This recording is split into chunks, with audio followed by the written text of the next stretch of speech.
used to live in the now. Now I'm wiser to think that we are bulletproof. Teens with thicker skin, now we just bruise. We were hopeless and we're hopeless now. But I remember we threw our fists in the air singing. I remember when we were kids, never scared, yeah. And the sky went dark, we used our hearts to guide us. You showed me you care. And I remember, yeah, I remember.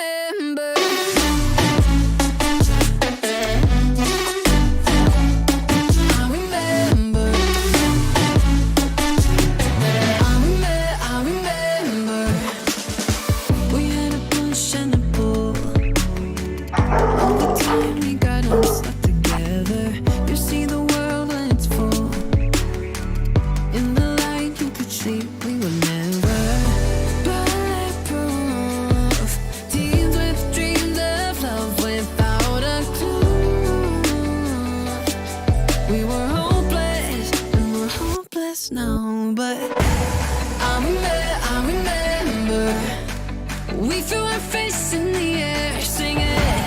I remember when we were kids, never scared, yeah. And the sky went dark, we used our hearts to guide us. You showed me you care. And I remember, yeah, I remember.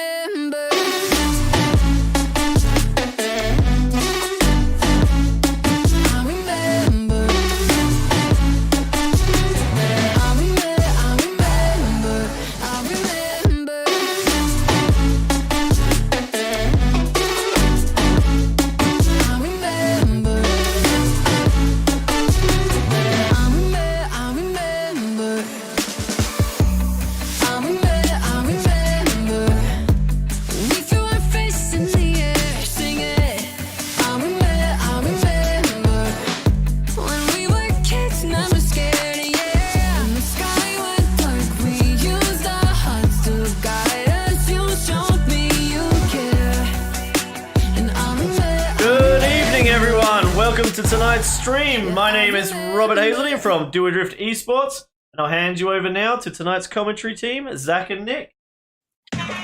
Very good evening to you, Robert Hazelden. Good evening, everybody. Welcome to our live and exclusive coverage of round 8. Sorry, it is round 8. Sorry, I'm getting ahead of myself here. Of the Production Car Series in Season 2 of 2020 in the iRacing calendar for the Gentleman Sim Racing Club. Having a look at the holy grail of Australian motorsport Mount Panorama tonight for not just the production cars, but also the stock cars.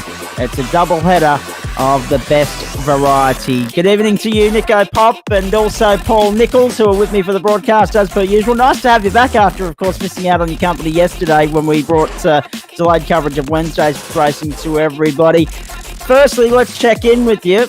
Paul Nichols, you're having a steer tonight. There was a member vote during the week that said, look, let's ditch the GT4 cars and let's go racing TCR style again, because what we saw last Friday night was... Yeah, absolutely. And I think the turnout tonight, I think last time I looked there was 35 entrants, so huge turnout. And I think the members wanted to run the TCRs again. They were great fun last week. One of the best broadcasts, one of the best races I think we've had all season. Indeed. And Nick, good evening to you. Somewhat glad that we weren't with you live on Wednesday night after the carnage that you caught yourself up in again, but still a good result in the GT4 TCR race for you in Montreal. Let's reflect on that first and then talk about this TCR race. Oh, good evening. Yeah, I wasn't too displeased with that. I mean, stuff happens. The results are TBA, I guess. But we'll see what happens. I'm not too fast. I had a really good race. Didn't qualify, so I came through the field and got to battle some people along the way, which was quite fun. Indeed. Now, we're almost at the end of qualifying here for this massive TCR field. Something about Bathurst that brings extra people to the table. We didn't have a field this size last week, and we were on a track almost as good down at Phillip Island in Victoria. Tonight, however, as Paul alluded to, about 35 cars lining up here. Notable admission in Michael Hammond. No Michael Hammond on this grid. Jackson Rayhana, we believe, will be burning from the stern down near the back there. He's only lodged 28 fastest time so far. The names of Brenton Hobson and also Ben Snell have not recorded a time as yet, but they're in the serve up. I think that's going to be the section of the circuit to be watching, Nick, is that back end with Hobson, with Snell, with Rayhana working their way through. Just as I say that, however, Rayhana's lobbed himself up into 5th spot, so forget what I said about him burning from the stern. Yeah, well, hold on, let's have a look. Ben Snell he's just started his fast lap, so he's about to turn a lap. And then, where is he? Hobson, I think, only just loaded in, so I reckon he's still got 5 minutes to go to throw a lap down, so who knows? I think it might be wise to start towards the front of the field, just to keep out of trouble, especially in the narrow part at the top of the circuit. You have to set these things up with a lot of oversteer to get them to turn, and if people aren't on the ball, they will spin, as we can see on screens now. The Wins car going wide at the chase. Indeed. And we'll pick up who that was in just a moment. Josh but Millard. Let's have a look firstly. Millard, again. Yep, okay. Yep. And Xander Antonov, I've got on my screen at the moment, heading up into the cuttings. So be interesting to see how the youngster goes. He seemed to enjoy himself last week. He particularly enjoyed himself in the post-race chat. There's no doubt about that. Let's have a look at what's coming up here, because the checkered flag is out. The session. And that means that we are getting ready to go racing here on the mountain. Paul Gallen. Not that Paul Gallen, ladies and gentlemen. Any NRL fans out there? Not that one. Paul Gallen's on pole position at this point in time, 2:19.09. Richard Hunter, 2:19.32. Cohen Addard, 2:19.8. And Simon Ferris, 2:19.8 as well. So too Jackson Rayhana, and a 2:19.9 for Shane Wood. Everyone else in the 2:20s or slower. Peter Hunter, Rick Vincent, Paul Nichols and Lockie Dalton making up the top 10. Good effort from Paul Nico in qualifying there. Let's hope he can turn that into a good race result. John Merritt, Warwick Sharp, Simon Francis and Aaron Gray. Then Charlie Collard, Chris Polly, Grant Gill, Julian Muckey, Stephen Grimer and Xander Antonov take us back to 20th position. Behind them, James Wood, Tony DeRossi, Matt Stratford, Brett Selby-Wood, Adam Coughlin, Lee Williamson, Josh Millard, Connor Brown, Wayne Visser and Adam St. John make up the top 30, those cars that have lodged a time thus far. Stratford now coming round onto the main straight on my feed here and seeing where he will lob up to. He's moved himself up into 17th, so in between Chris Polly and Grant Gill there. Still only 30 cars that have, as we say, lodged a lap time. Brenton Hobson has not.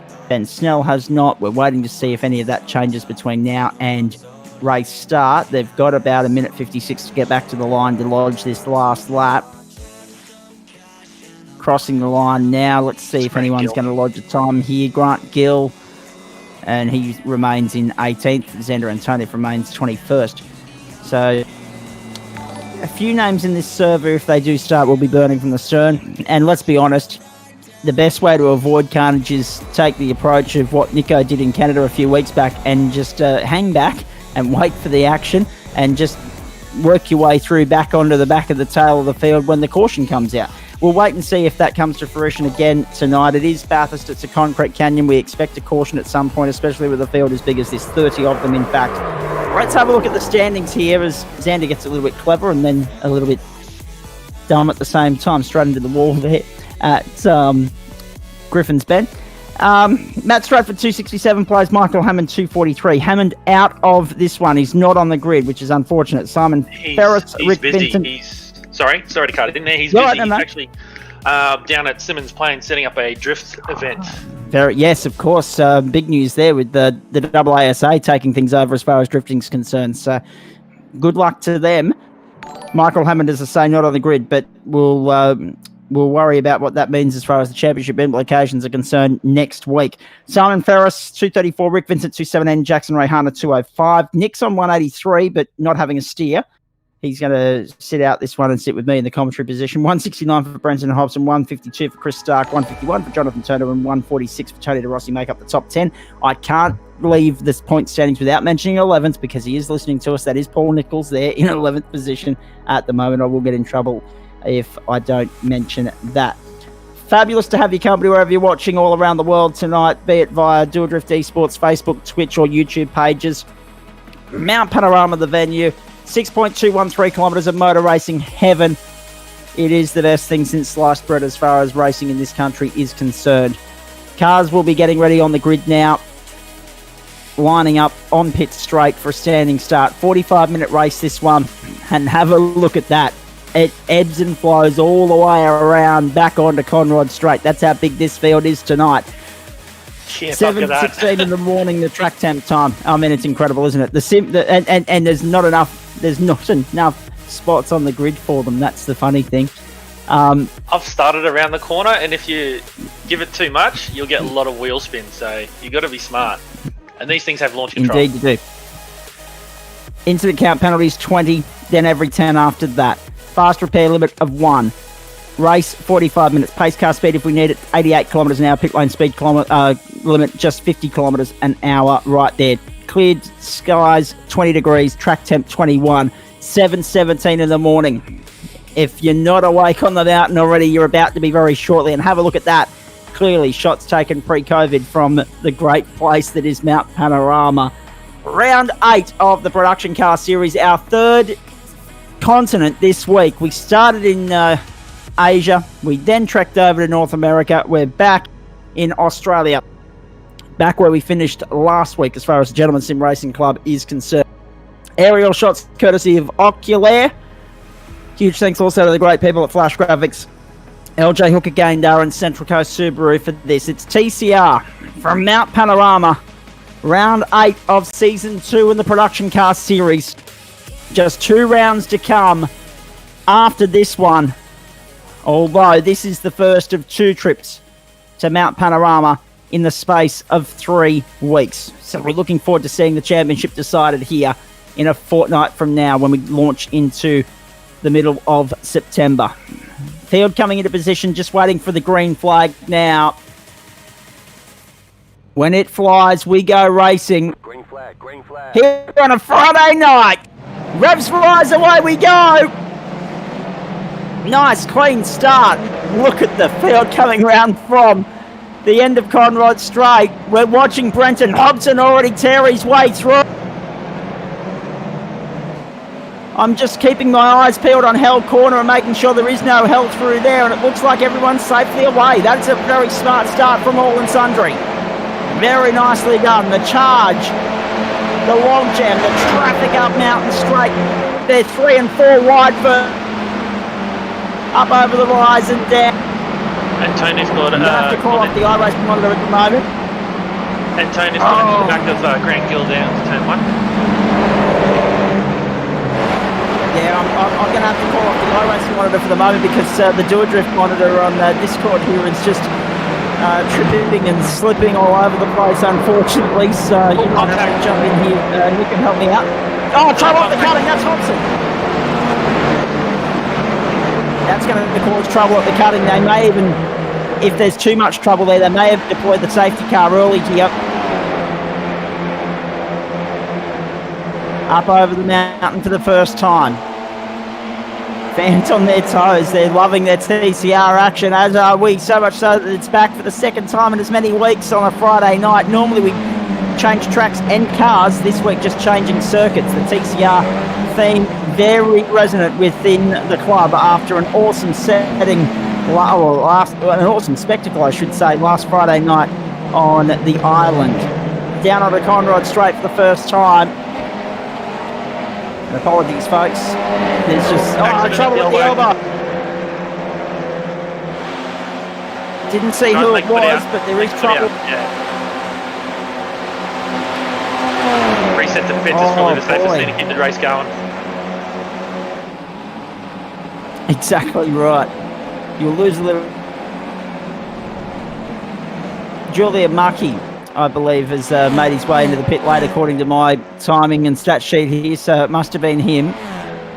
Into the wall there. Oh, trouble halfway down Conrod, look at that! Wow. Dick Johnson, 1988 stop! The wheel in the dirt, round they go! 2 cars involved.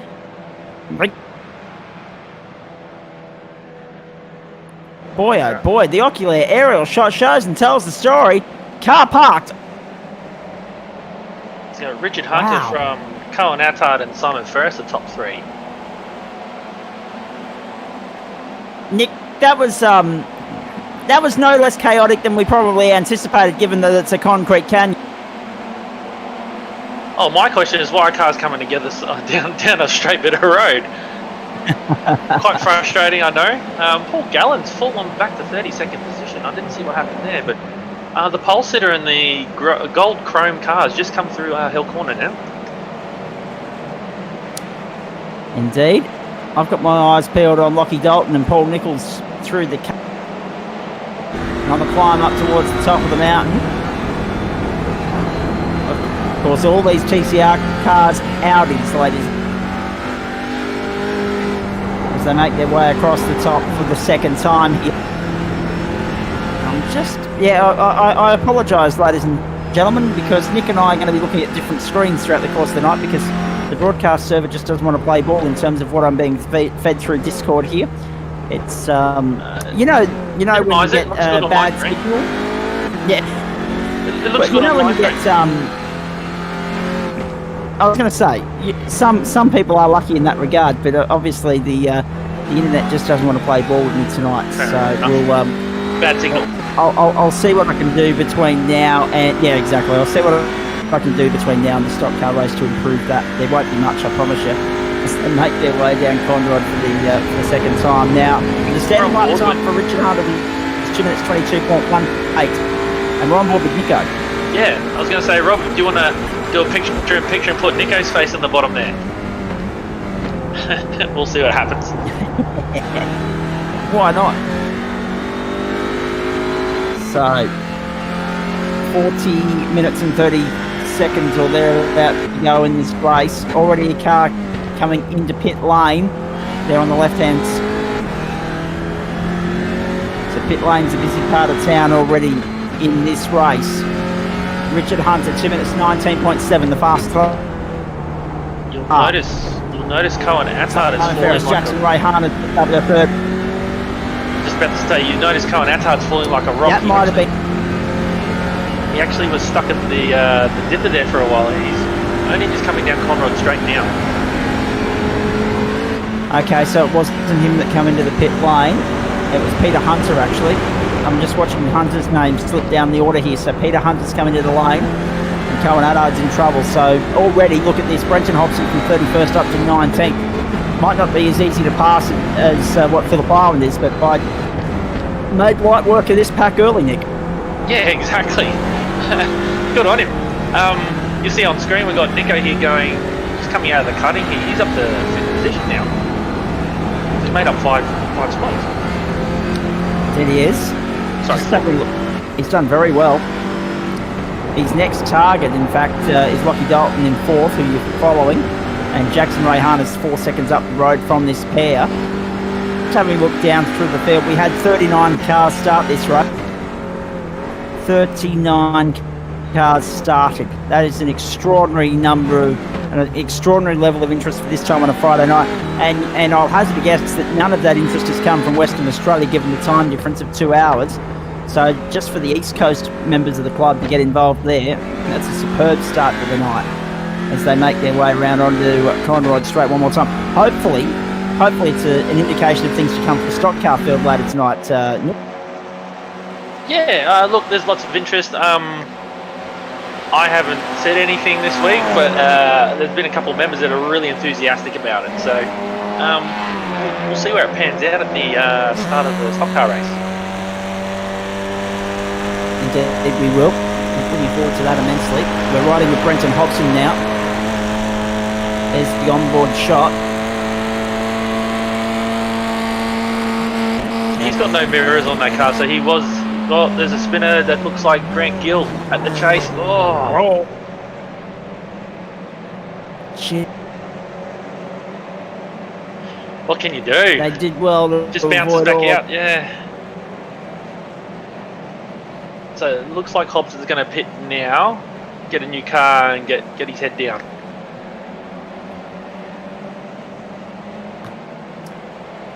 So we'll keep watching that with interest and see where he comes out in all of that.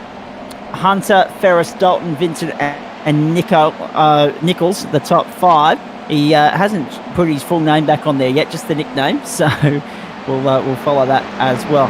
Shane Witt behind him, then Charlie Cole, Aaron Gray, then Chris Polly, then Brett Selbywood making up the top 10 at this point in time. So many cars, you just don't know where to look. Look, Jackson Rayhana up here on the way to the cutting. Yeah. I was going to say that there's that, but there's also the fact that, as I say, I've got the iRacing server working okay, and I've got the Discord thread just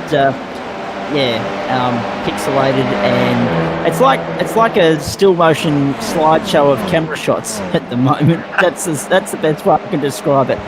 So I apologise, folks, Zach, but it's just unwatch Rob and then rewatch it and see if it works again. All right, I'll do that. I'll let you take the lead for the moment. Hey, Rob, if you are listening, let's get an onboard shot so Nick can take us on a lap of this extraordinary Reba stuff. Watch little Jackson trying to negotiate traffic through here. He's on the way down past the Mostert corner down into Forest Elbow. Here we are on board. We're going through the elbow now. It's a third gear corner in these cars sideways. I don't know who that is in front of him. Unmarked car, I can't even tell the number. Coming down Conrod, these things top out at around 230, 240, I believe. And unlike anything with a V8 in it, it feels slow, but it's still fast and furious on the way down here. So, lining up the chase, Jackson can't get enough beside him. Oh, and they've touched into the chase. Oh, I don't know who that is. That was ugly. And he looks like he's trying to redress, let that person back through again. Once again, I couldn't tell who it was. My gut. I think it was Simon Francis, the 15. Yeah. Just having a look at the replay coming up now on my Facebook live feed, which is working perfectly. So he's got no one near him now, so I think he's just going to have to press on and see what the post-race penalty is. Third gear through the last corner, third gear up here to Hill Corner. Get a nice run. Big thing is, because you have to set these cars up for oversteer because they don't turn, it does catch people out, and you've got to be ready to mash the right pedal to bring it all into line again. So all the way up mountain straight here. This hump doesn't affect these cars, but in the NASCARs it will be a big fright if you're on the wrong side of that hump. I believe it's third or fourth gear through Griffin's Bend here. Aim for that pedigree sign there with a big tree. Up the hill. Gentle braking as you enter the chase, enter the cutting. Steepest part of the circuit. Drive it back out. This hump here doesn't affect these cars either. Flat bickies as they say. Yep. Underneath the Fujitsu sign, I call it the gum tree. Take a little bit of curb on the right, take a little bit of curb on the left. Coming down into my favourite part, Castrol curve, or what people call the grate. I wouldn't believe you'd lift too much through there. Up over McPhillamy, over the hump, then turn her in. Make sure you turn her in just a little bit before the crest. Over the outside curb, get a nice wide run into Skyline. Nice run down the hill, use plenty of curb on both sides. Double apex before the dipper, into the dipper. Flat out again. Past Mostert's corner. Yes. Down into the elbow. Just trying to see who he's catching here. He's got Jared Dale's in front of him and Peter Hunter. So I think he's just going to press on here and post-race penalty, I think. Might have been a lane penalty. I don't know. I'm not sure if we do have race control. No. All right. Richard Hunter, Simon Ferris, Lockie Dalton, Rick Vincent, and Paul Nichols, the top 5 at this point in time. Sorry. Apologies. No, that's all right. Gotcha. And I have had no improvement whatsoever here. In fact, if anything, things on the iRacing screen are now a little bit worse. So it might just be a computer not wanting to play ball tonight. So we'll wait and see. I guess your best bet, just turn off Rob and then just watch. Try and sync yours up with what you see on the Facebook feed. Yeah, trying to get the right car. Yeah, that might just have to be it at the moment. But the fact of the matter is, folks, we're enjoying what we're bringing you. This is Friday Night Motorsport on Do It Drift Esports. I mean, that's the thing too, Nick. The graphics and everything is still working from my end. It's just, as I say, the cars just don't want to Stop motion flow cartoon. through. Yeah, exactly. So that's all right. We'll do the best we can tonight, folks. But bear with us on all of that. At least Nick's there to pick up anything if it happens for us. The top 5 keep chopping and changing. We now have Richard Hunter from Simon Ferris and then Lockie Dalton. It's been an impressive start from Lockie Dalton, actually, I must admit. From 8th up to 4th, and Nico's followed him through from 9th up to 5th. Shane Witt stays where he started in 6th. Charlie Collard from 15th up to 7th. Aaron Gray from 14th up to 8th. Chris Polly from 16th up to 9th. Brett Selby Wood from 24th up to 10th. Tony DeRossi, 23rd up to 12th. Jared Daly, 35th to 14th. Ben Snell, 32nd to 15th. And big numbers. Massive numbers. Brenton Hobson, where was he in all of that? He's pitted now, so he's 31st to 22nd. So not too much movement there, but obviously he's got a long way to go. And that's actually an interesting point that we should mention now too, Nick. The fuel numbers here, it's only a splash and dash required. So you're in your fuel window now, essentially, if you want to top up and get home, as Brenton Hobson has proven. Exactly. So he's going to have clear track and hopefully nobody spin out or crash in front of him. So he's got a clear run now. So it's time for him to do some qualifying laps and just go for it. Indeed. Oh dear. It's I think it has to be this graphics program that I've downloaded, because everything else has been running smoothly up until I put this in. But this new graphics program, and I have to thank Adam Lavis for it, is top shelf. Being able to give us live indicators of what's going on. Paul Nichols is in the pit lane on that very subject.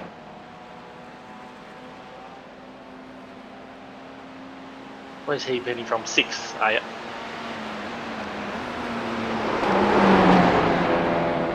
Let's watch Richard Hunter go through turn 2. Oh, now falling back to Shane Witt. That's a purple car. That's a hard purple. It's quite nice. Shane Witt going into turn 2 here. And he's the tail of Rick Vincent. You take the lead here for a minute, Nick, because I'm going to jump into Discord on the laptop and shut the PC down and see if that'll help the drama. So I'll keep an eye out for me, and I'll be back with you in a minute. Awesome. All right. So we follow Rick Vincent as he comes across the top of the hill. He's got Shane Witt in behind him in the purple. If you'd like, Nick, I can fill in for Zach for a moment. Go for it. Okay. The more the merrier. Hold on, where's the button? Here it is. And the ocular aerial shot tells and shows the story. Now, have I talked to you lately about daylight savings, mate? It really just grinds my gears. I tell you. Let's get in there. Let's. Oh, look at that! Get up and clap, Australia. Check this out. Check it out. Fantastic. Just remember, Nico can hear you. He's trying to drive. Sorry, Nico. Back to you, Nick. Back to you. We're following.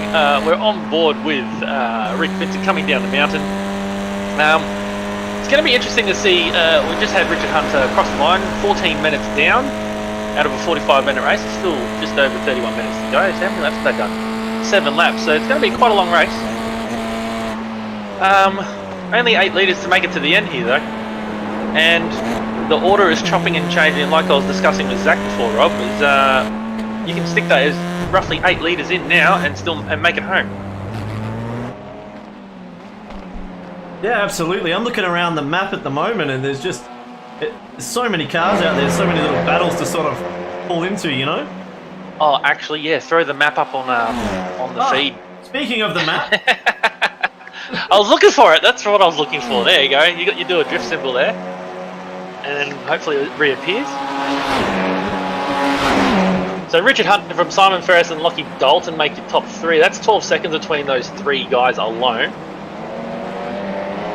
Rick Vincent, 16 seconds of lead. Thank you, Rob. Oh, yep, perfect positioning. Look at that. And we can see the wind is blowing roughly north at about, is that not mph? I can't read that. Is that miles per hour? That is, where is that? Oh, wow, look how close this is. Brenton Hobson up the inside, a bit of contact. Xander Antonov off at the last corner. Oh, we cut away. I think Brenton got going again. And we follow now Charlie Collard up the hill. Sorry, I was looking at my Twitch feed there. It's a little bit quiet. That's unfortunate how those guys having a bit of a bingle. Looks like Xander's blowing up over the comms. Seems to be when I switch over to someone, there's a bit of a tap, even with Jackson tonight. So. Yeah, exactly. It's all happening tonight. I don't know if you just saw that. Zach Brenton was down the inside of Xander and Tonif into the last corner, and they had contact, and it looked exactly like mine last night, and they both went off. Yeah, I did actually, Nick. I saw the replay on the Facebook live feed here because, as you know, we're doing it live, but it's about 15 seconds delayed for everyone at home. And I caught the tail end of that, and Tonif unlucky going into the wall there, but. Long way to go around here, still about 26 and a half minutes on the clock. So let's wait and see. And by the way, Hazeldine, you made the mistake of taking Nicky, and I was listening to the Facebook live feed, so I will get square, I promise you.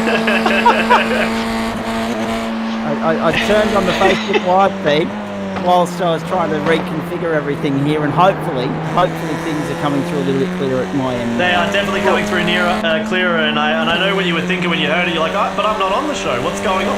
How is that perfectly exact impression happening? I was watching Paul Nichols on board, and he was laughing so hard he was trying not to crash. I was laughing. Yeah. Nico will get serve his own camera a little bit later on in the evening, I think. But anyway, Chris Polly from 16th to 7th. He's just pitted. Selby Wood from 24th to 8th. Pretty good drive there too. Indeed. I'm just going to open this live stream of Rob's in Discord again now that I've got it back up and running. It's interesting because obviously we set up, I don't know if we've gone into the details of what we do here at Dual Drift Esports, but we set up on our PC so that we can run the iRacing server, and that's what's, even though everything's connected, blue cable, everything else, I think that's what set the drama for me tonight. So we'll wait and see on that. But you can see the totem pole there, guys, on your live feed. You can read through who's where. At least we're back to live. That's it. What do you say? Live and dangerous? Yeah, live and well, truly dangerous tonight. Hazeldine's not on mute this week. We got Jackson Rayhana. Who's he running now? Is that Selby Wood? 420 in front of him? Yes, it is. Puma current. So they're coming through the cutting up through the best part of the circuit. There's still a lot of people yet to pit. To be fair though, Nick, is there a bad part? There's not a bad part. There's necessary parts which could be better. But I mean, 290-degree left-handers at the bottom of the circuit. But yeah, there's not really a bad part. No, not at all. So we ride on board. Brett Selby with the next target for Rayhana. Cracking contest here. Down on the inside, going into the elbow. Not able to get the job done just yet. Conrod straight, the wide open spaces, foot to the floor, and away we go. Just let's check in with Paul Nichols on that note. How is your race going, mate? I'm going through the dip. I can't talk. He's coming down the mountain. He's got, looks like Chris Polly on his tail, and Josh Lid right behind him, and a recovering Brenton Hobson who's looking very speedy. Beautiful. We'll see and catch him in the background there. Yeah, I'm on the straight. Yeah, having a good race. Yeah, I was going to say, it looks like you're having fun. Well, the thing is, I forgot to put enough fuel in the car, so I had to pit early. Lucky I had enough fuel in it, but I had to put 40 litres in it. But anyway, it's all good. Members vote for next week, Nick. We should mention that as you see the Nico entry and enter the chase here at the end of Conrod Straight, and he's run it just a little bit wide and put it in the grass. Ollie around the outside. Ollie up the inside, getting the job done. So that's unfortunate for Nico. He'll rebound. He'll bounce back. No doubt about that. He's got Brenton Hobson charging him down though. Love the picture-in-picture stuff there, Rob. It's awesome. Got Paul Nichols working hard there, soaring at the wheel, chasing down Chris Polly now. So the member vote for next week. I actually don't have it on hand. Adam Lavis has sent it through to me. I believe it's for the first time this season we're going to do 2 different tracks next Friday night. I believe the stock cars are heading to Road America. I got that one, Road America. And the production cars are heading to Oran Park. Yeah. Hold on. Where is it? I can't find the notes, but that's all right. Yeah, Oran Park. I'm not too sure which car it is. Maybe the gentleman on screen can tell us. Global Mazda. Oh yeah. So MX-5 around Oran Park, which is a very good combination. And then we do the multiple drag strips of Road America in the stock cars. Looking forward to that immensely. Because of all the circuits we've done, we've not done Road America in the stock cars yet this year, have we? No, we haven't even done it last season. So yeah, let's try something new. Absolutely. Looking forward to that next Friday night. And they do race the stock cars around there in the real world for the Xfinity series as well. So it'd be good to do a bit of a comparison. And the other point too we should make is on Wednesday night we're heading to Watkins Glen. So it's we've got a European delight on Monday night with the circuit in Imola, the San Marino Grand Prix venue. Oh no! Off the circuit, bang into the wall. Huge crash there. Charlie Collard, I think. Coming over the rise, going into the dipper. That was mammoth. That's all right, Nico. It's all behind you, mate. Just keep eyes forward. That was right in front of Ben Snell too. So Ben's doing a bit of a charge. He's up from 32nd position up to the 16th. I finally worked out what the problem was here at home, gentlemen. It wasn't the internet, it was the computer itself. It's saying, we're working on updates for you. So the PC's out of action for the next short while. Out the window. Yep. So, and we rejoin. Is this on the screen now? I believe is that Matty Stratford? Lockie Dalton. Lockie Dalton, yeah. So Dalton's had a really good run, actually. He's impressed tonight. He's up to third. I'll just double check his lap times. There's a couple non-recorded laps on that practice. He hasn't stopped yet. He's a metronome. He's done 2-minute 20s for 8 out of his 10 laps. So he is just like a metronome. He's just charging through. Where'd he start? 10. And he's 10.7 off the leader. Look at that on-board shot. Watching him soar at the wheel.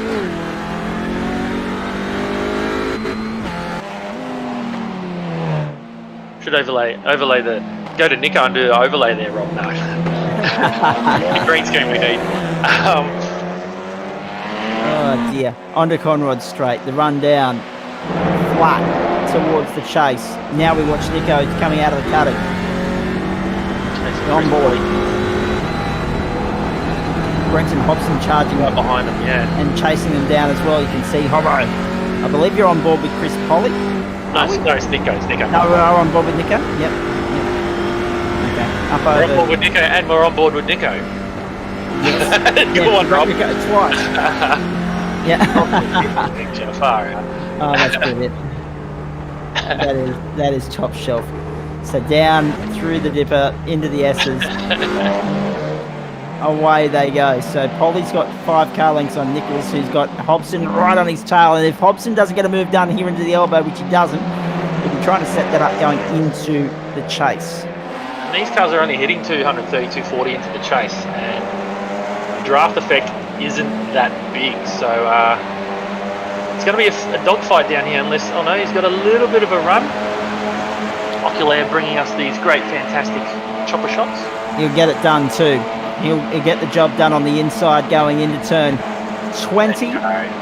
And that is cemented into 21. So he goes a little bit later under brakes. Nicely done.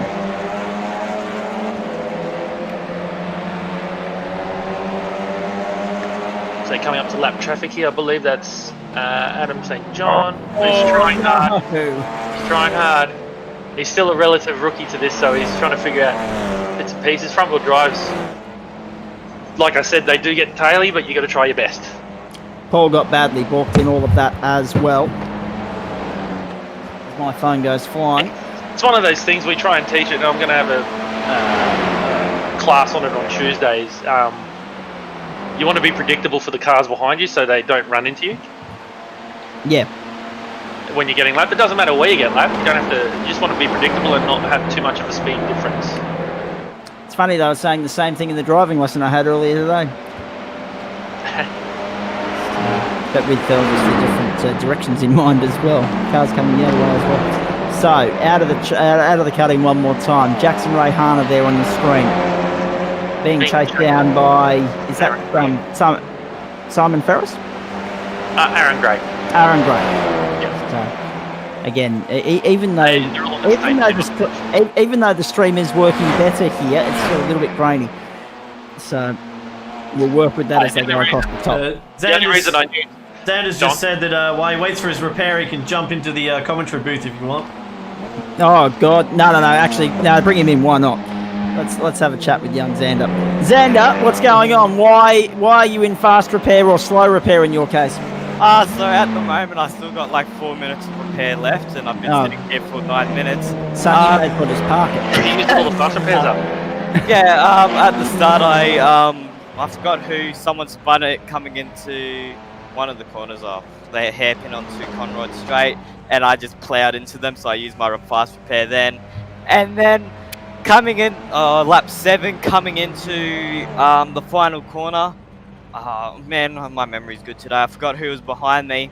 I held the inside line, and they just barged up the inside and pretty much pushed me out the way into the wall. And I had got a 13, 14 minute repair. I was going to say, Xander, completely different race to what we saw last week, Phillip Island, because you've got almost twice the grid. So much more traffic, such a different circuit. Yes, there's more real estate to play with, but the concrete's a lot closer. Oh yeah, concrete's much closer. At Phillip Island, it'd be like hit doors with someone and like the cars bounced off with each other. You at least had somewhere to go. While here, which has happened to me in this race, if someone hits you, you're in the wall. So you just go along and mow the grass. Yeah, that's it. Phillip Island. Exactly. Yeah, that's what I was doing.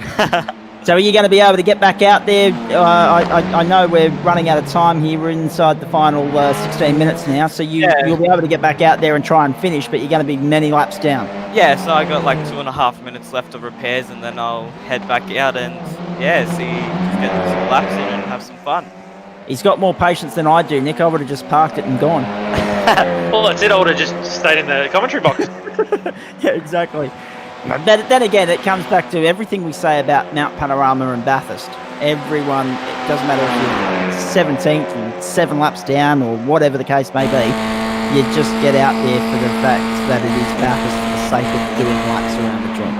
Yeah, exactly, that's it. And you know what, I got nothing else to do tonight, so why don't I just chat to you guys while I wait and go race? Oh, did you actually have your dinner before the race this week? Yes, I had it before the race last week as well, but yeah. Excellent. Good work. I know. So Lucky Dalton fitting in. So he's in the lane. You're watching it on Do a Drift Esports. Pit lane shots. Yes, Sander, you were going to say?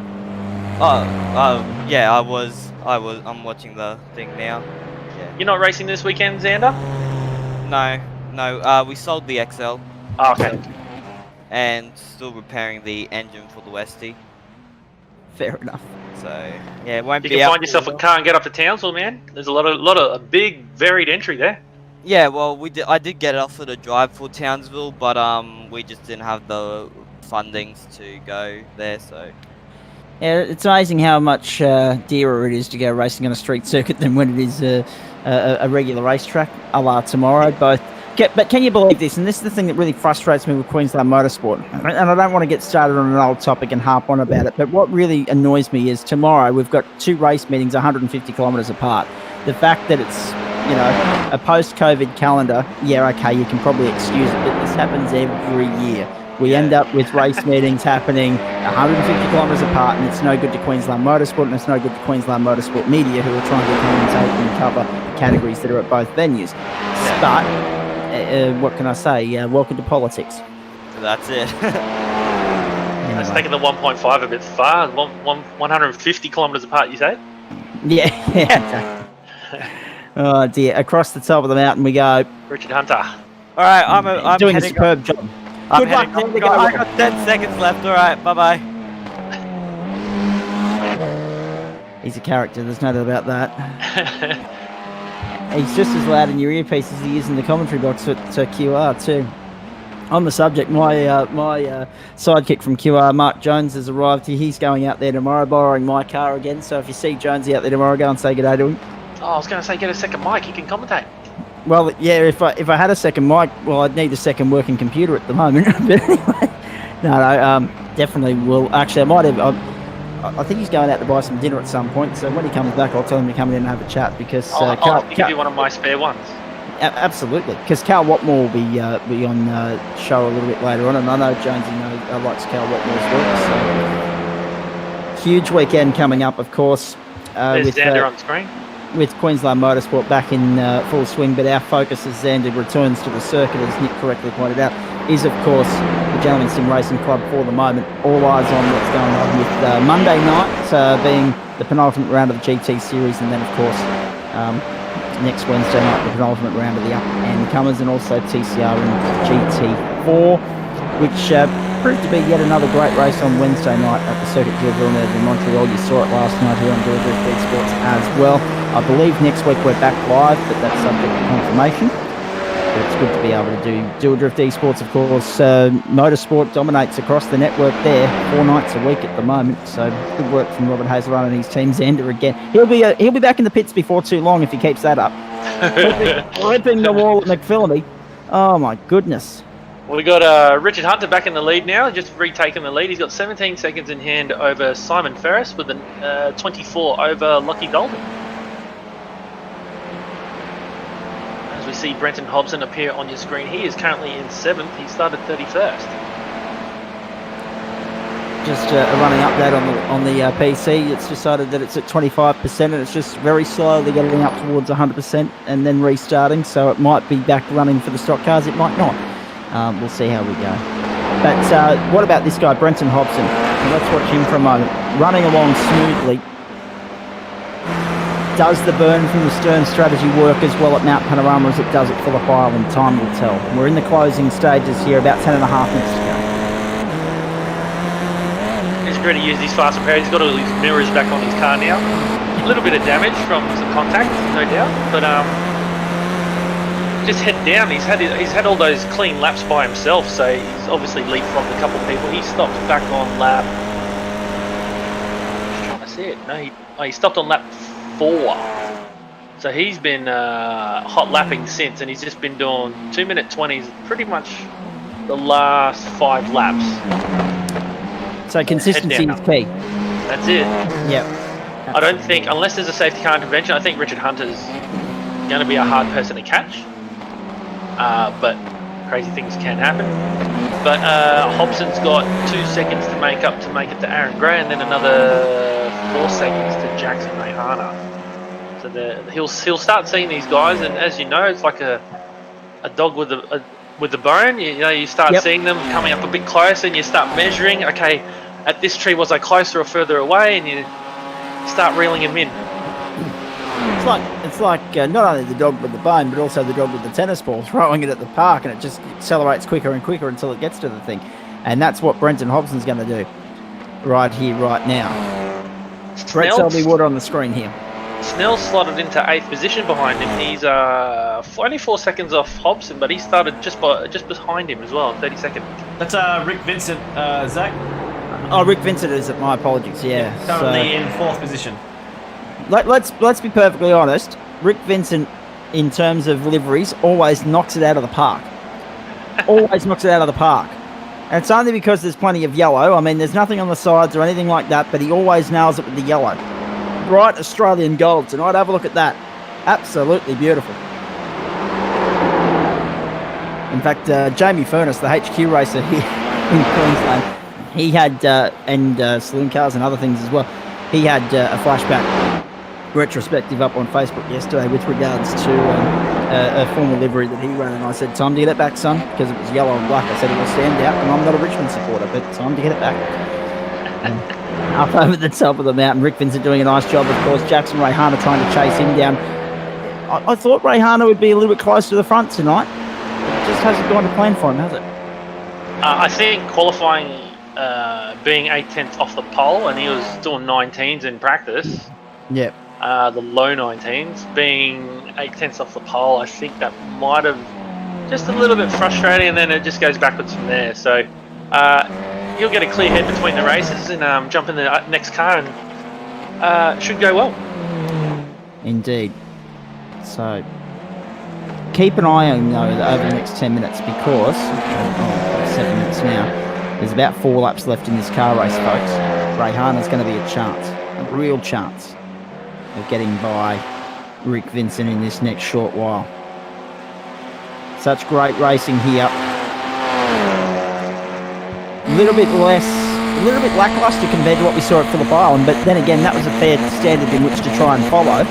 And when you throw in the fact that it's Mount Panorama, and there's so many different elements to racing here compared to racing at Phillip Island, it was always going to be a tough ask to follow last week's act in terms of the competitiveness, in terms of the entertainment, in terms of everything else. And look at Rayhana, he's thrown it away. Can you believe that? He locked it up under brakes. He was closing right up on Rick Vincent. And now he's thrown it away and he's lost a spot as well. Boy, oh boy, he'll be filthy. Maybe we should cut away from him. I told you, everyone I cut to tonight. I told you. Go to the car in 10th position. he didn't react. Oh well. Oh, he's already off. It's all right. Oh, he's not, yeah. No, Chris Polly had a crash up the top of the mountain going down the dipper, and I couldn't avoid him, so we're both out. No. Down the pits. I don't think I've got a fast repair, but anyway. Your car's a bit shorter, yeah, bugger. Yeah, it's very short. See, this is the thing. You all had a good laugh when Rob was taking the mickey out of you earlier. I told Paul he'd get his camera. Unfortunately, it was turned up by Chris Polly. Oh, dear. Careful there, Paul. The bumper bar's about to go under.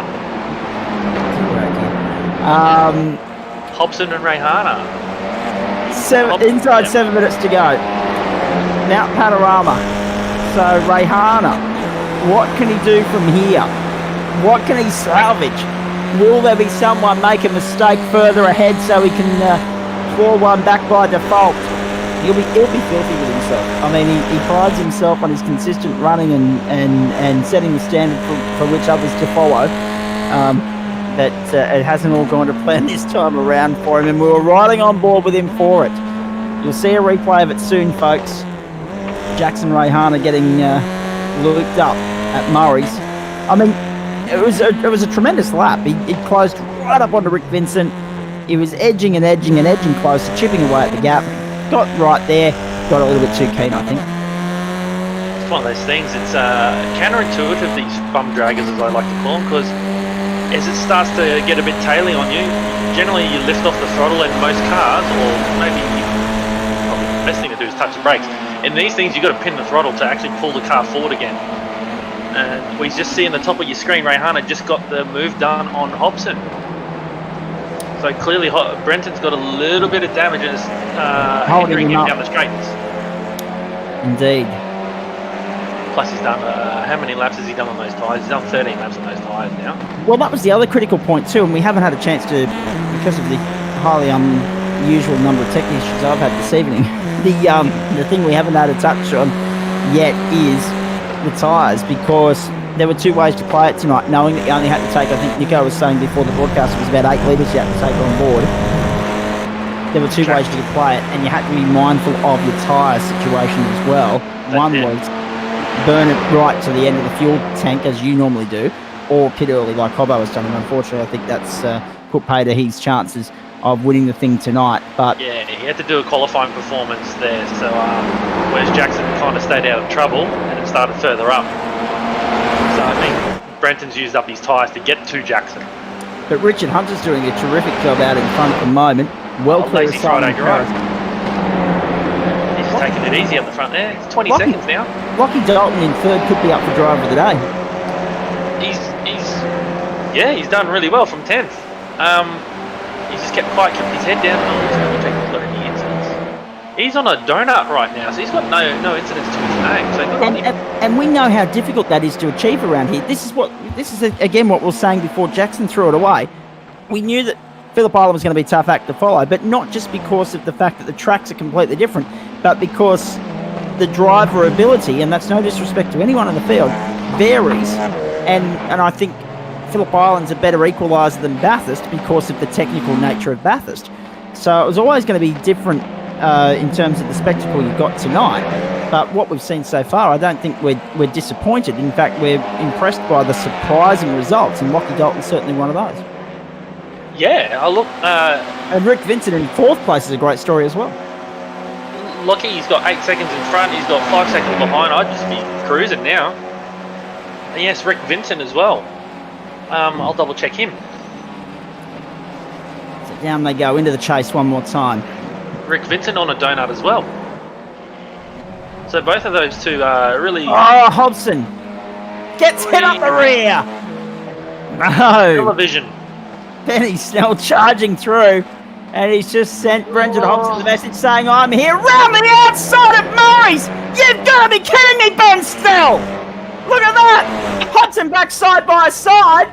And Snell, I think he might want to send it around the outside at Hell Corner as well.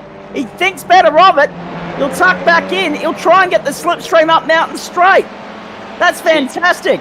He drifted it to keep the speed around the outside of the corner there out of Murray. So his drift skills coming to the fore, which gives Jackson a bit of a break.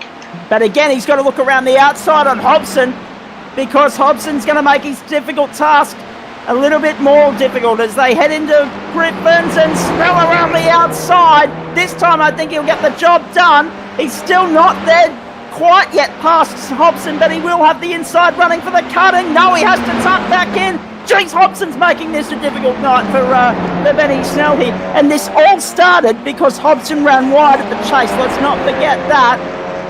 But now, as I've been saying for the last half a lap, Hobbo is in ultra defensive mode, and he's basically sent the message to Benny, if you want to get by me, son, you're going to have to well and truly work for it and earn it, and go the long way round.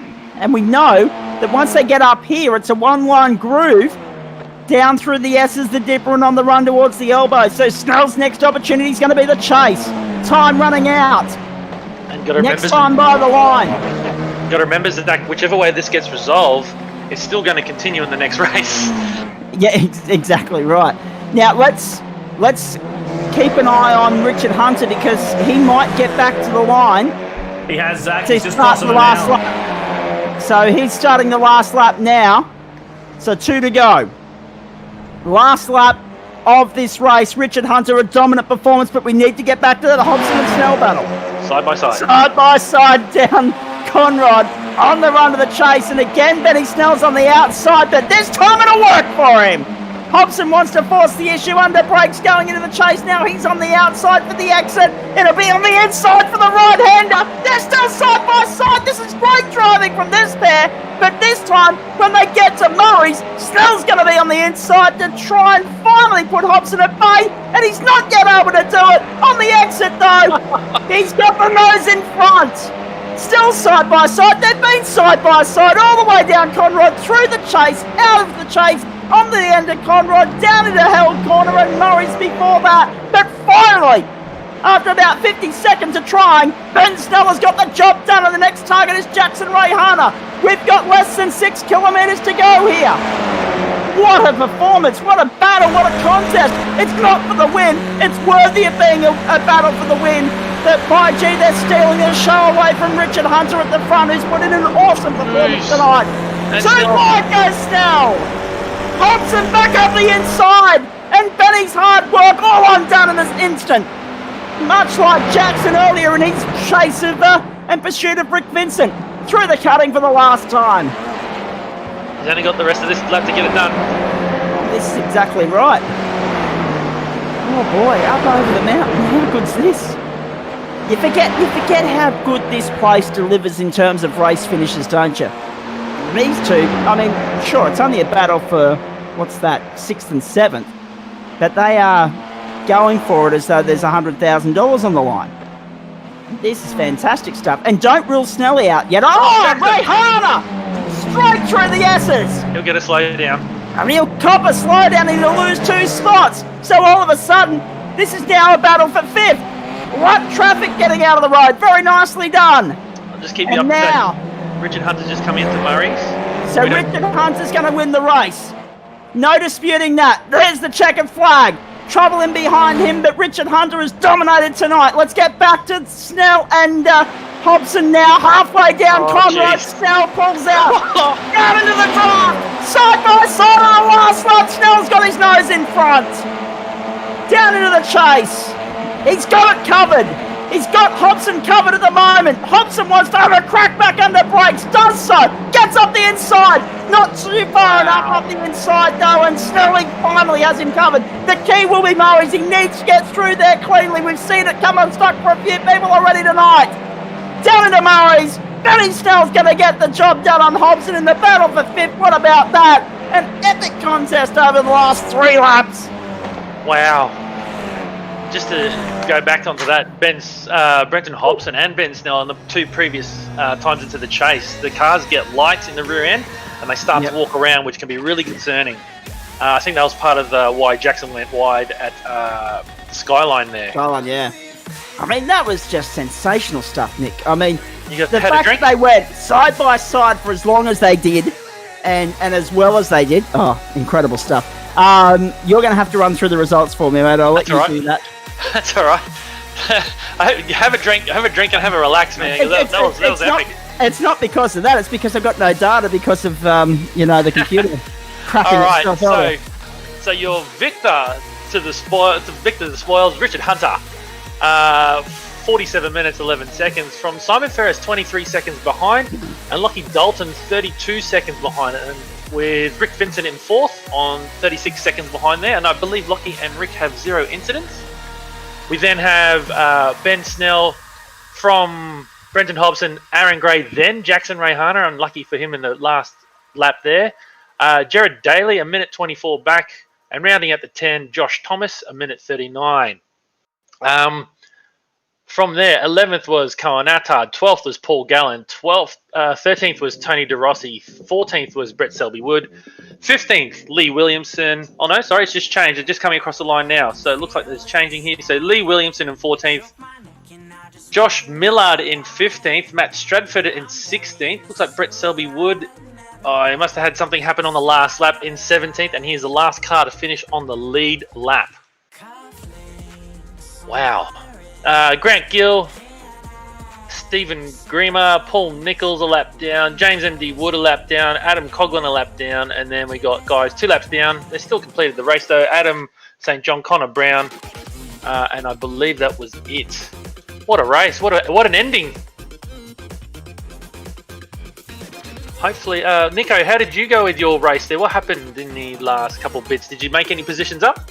No, mate, look, I had to go into the pits. I had a repair to do in there, and I was in there for 40, 50 seconds, so I lost a lap. I think P20 in the end, so still picked up some points. So I don't know where I'll be in the standings. Hopefully still top 10, but anyway, we'll see how we go. Mr. Ben Snell joins us. I think Zach's had to go get a respirator and breathe a bit like Christopher Skase. How was that back into that race for you there, Mr. Snell? Oh, that was an absolutely epic battle with Hobbo at the end of the race. So that was so much fun. I was going to say I'm back in, Nick, but it was a defibrillator. No, actually, to be perfectly honest, it's just technology is against me tonight because Discord then decided to crash, but at least we're back up and running. Benny, well done, mate. I mean, it was only the battle for fifth, but it was worthy of being the battle for the win, wasn't it? Oh, for sure. So, of course, me and Hobbo started from the back, had to crack from the back, and oh boy, like we both got caught up in some carnage at the start of the race. He got punted, and I did some punting and redressing as best I could. And yeah, it just turned out that he was fuel saving a little bit towards the end, just like Jack, but unfortunately Jack didn't quite save enough. And I had a litre and a half to spare, and I was using every bit of fuel I had. Yeah, I was going to say you probably needed to. I mean, just the cleanliness of that battle between you and Hobbo was the stuff of legend. Really showcases perfectly what the Gentleman Sim Racing Club is all about. Yeah, for sure. And when you have, like, you know, a high caliber competitor like Hobbo, you can trust him that he's going to leave you a car with, and that's it, nothing more. Then is exactly what you need. And there's no margin for error, but you know that there's that room given. And it's if you both do what you're supposed to do, it'll all come out hunky-dory. Indeed. Mate, I know you're going to jump in and have a crack in the stock car, so let's check back in with you after that, yeah? Yeah, well, actually, I've got to bounce. I'm supposed to be already out, but I thought I could sneak the TCR racing at least because these things are so much fun, especially when you're not being overshadowed by the GT4 field. So, yeah, unfortunately, I've got to dip out. I won't be able to do the stock car race, but I know it's going to be a cracker. That's a shame. Just before you go, then, since we are going to lose you, obviously only 2 weeks of this stuff to go. You got production cars. Next week we're off to Oran Park. Stock Cars Road America. Your thoughts on both of them? It's the MX-5s at Oran Park too, so that should be an absolutely amazing combo. Those cars, love the curbs there. You can really hang them out and use all the track that's available. So they're really good fun around there. And then Stock Cars Road America is a great combo. It's a track that they're supposed to race on. It really suits their strengths. You're welcome. Indeed. Exactly. Jackson Rayhana's in here very quickly. Thanks, Betty. Good on you, mate. Have a good night. Great weekend. Go well. Jackson Rayhana's in here, mate. That wasn't the usual clean sort of Jackson Rayhana style race we're used to seeing from you. You were a little bit all over the place there in parts. Yeah. Good evening, Zach. Hello, mate. Not my finest performance. I will say a massive sorry to Simon, who I turned around there at the starter. Really, the undoing began on my own. No one else to blame but myself. Just had a spin at the final corner, and basically thought, all right, well, I'm going to make any of this time back. I've got to start pushing, because while you're out in front with those three, Richard, and I think it was, just having a look, it was Simon. While out the front with those three, it was good. We could just sort of set a pace and get into it. But it was always going to be a mission after that spin. And unfortunately, I got involved with an unfortunate incident that was completely my doing with Simon Francis. Run out of fuel at the end. So just after I'd done all the work to get around Hobbo, I completely undid it again when I checked the fuel gauge. Indeed. Now, obviously, well done on your performances earlier in the week as well. A little bit of drama in the second race in Montreal, but you smashed them in the up-and-comers. What are your thoughts now heading into the stock car race, mate? Just reset now, and completely different cars, so kind of got to, it's going to be always a challenge. But push what's happened just to the back of your mind there? Yep, absolutely. It's done and dusted now, crack in. Have a go. All right, we'll let you rip in, mate. Well done. Nicely played as per usual, and we'll catch up soon. Cheers, mate. Have a good one. Indeed. On that note, Rob, let's take a break. I'm going to try and reset a couple of things here now that the PC has restarted for me. Get the iRacing server up. For the second race tonight, it's the stock cars from Mount Panorama, and it's coming your way when we return.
Come on, don't think about the consequences if you want it. Come on, don't worry about the aftermath, we know it's coming. But come on, maybe it says it's all we need just for a minute. Just for a minute, yeah. I need it like a vice, got me hooked, I cannot lie. I tell you every time that we'll make it out alive. Come on, don't think about the consequences if you want it, yeah. Too close to crash and burn. You think that by now we probably should have learned. We're no good together, honestly we know. So hold me close, we're going sideways.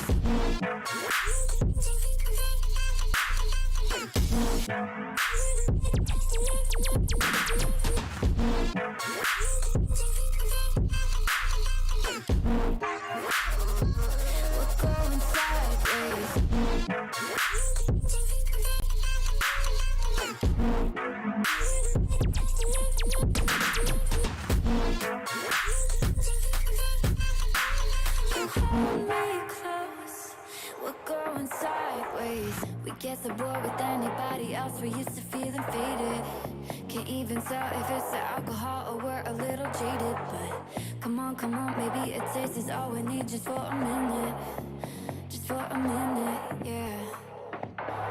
We burn out like the sun, but you know it can be fun. When all is said and done, I know you won't be the one.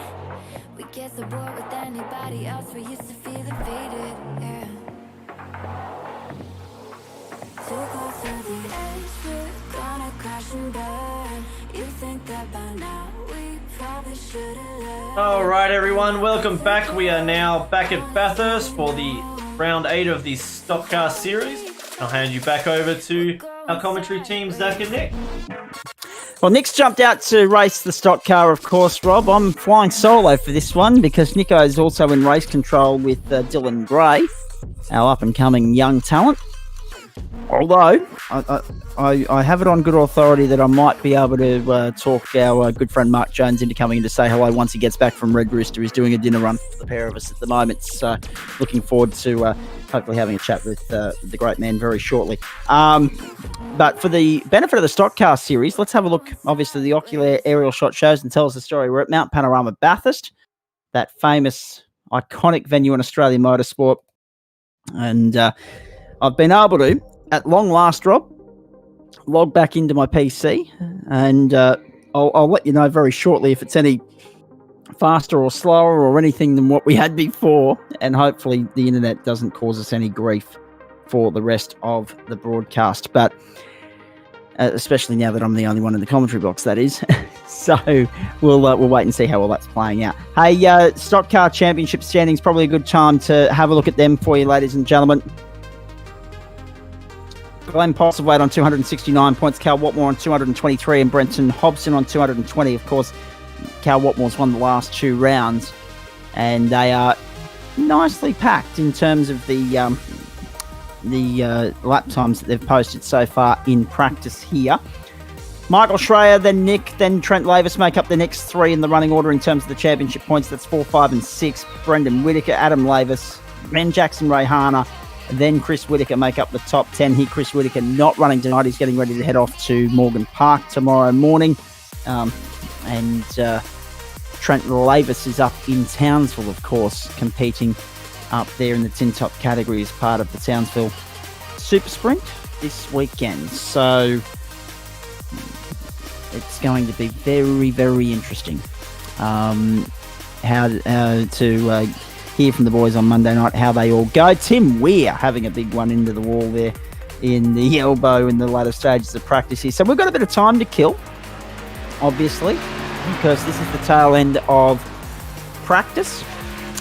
Qualifying hasn't even started as yet, which reminds me I should upload trading paints as we go here, and also the race graphics as well. So hopefully all of that will start working for me and the computer won't crash again. But we'll wait and see. It's been one of those sorts of nights. Rob had it last week. I've had it this week. So next week, and Nico had it on Wednesday night as well. His computer crashed. It's technology, folks. It happens. We apologise. It's hard for me to get into a rhythm of how things are going, especially with that TCR race, because I was in and out. But thankfully for the stock cars, we should be okay. Now, as I say, championship points. The only point that I wanted to make there that I didn't make earlier is, of course, the standings are based. And Nico's back in with me in the commentary box for the moment, so I'll get to him in just a tick. The race standing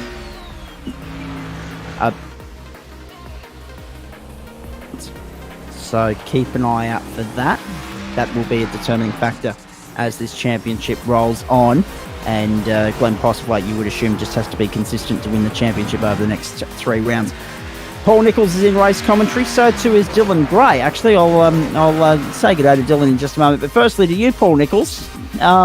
Obviously, we know things didn't end up well in the TCR, but this stock car championship is well and truly alive. Yeah, so it's going to be an exciting race. And we have the last round of the season is a double points round as well. So really spice things up for the last round. Indeed it will. And just on the subject of the last round, folks, we will be back at Mount Panorama. So it's interesting, Nico, we don't normally go to the same circuit twice in a season, do we? No, we don't, but I think everyone really enjoys this track, and I think it shows off everyone's skill. I mean, if you can have a good close race like we did with Benny Snell and Hobbo in the last race there, even though it was for position, was it 4 and 5 or 5 and 6? It was a fantastic effort. Yeah, fantastic effort. Dylan's in here to help me with race control tonight. Dylan, unfortunately, has lost power where he is, so he couldn't race tonight, but he's going to help me. He's on his phone with Discord, so he's going to help me. He's going to be able to watch the stream, obviously. He can help me, and we'll do race control together. Excellent. Now, what we were saying there earlier about technology, folks. So Nico got struck down Wednesday night. I got struck down tonight. Rob got struck down last week, and poor old Dylan's without power. Is he able to talk to us through Discord at the moment there? Are you there with us, Dylan? Yeah, I'm here. Very nicely done, mate. The phone obviously working better than the computer at the moment. I believe I'm right in saying that if you had your way and you could draw up the calendar, it'd be Mount Panorama 24/7, 365, yeah? Pretty much. Yeah. There's something to say about racing at this track, but let's touch on your week so far. Wednesday night, you're in the racing that we saw on our Thursday night replay. What'd you make of all of that in Canada? Oh, yeah. I thought I was going to get in massive trouble with on lap 1 coming into the last chicane.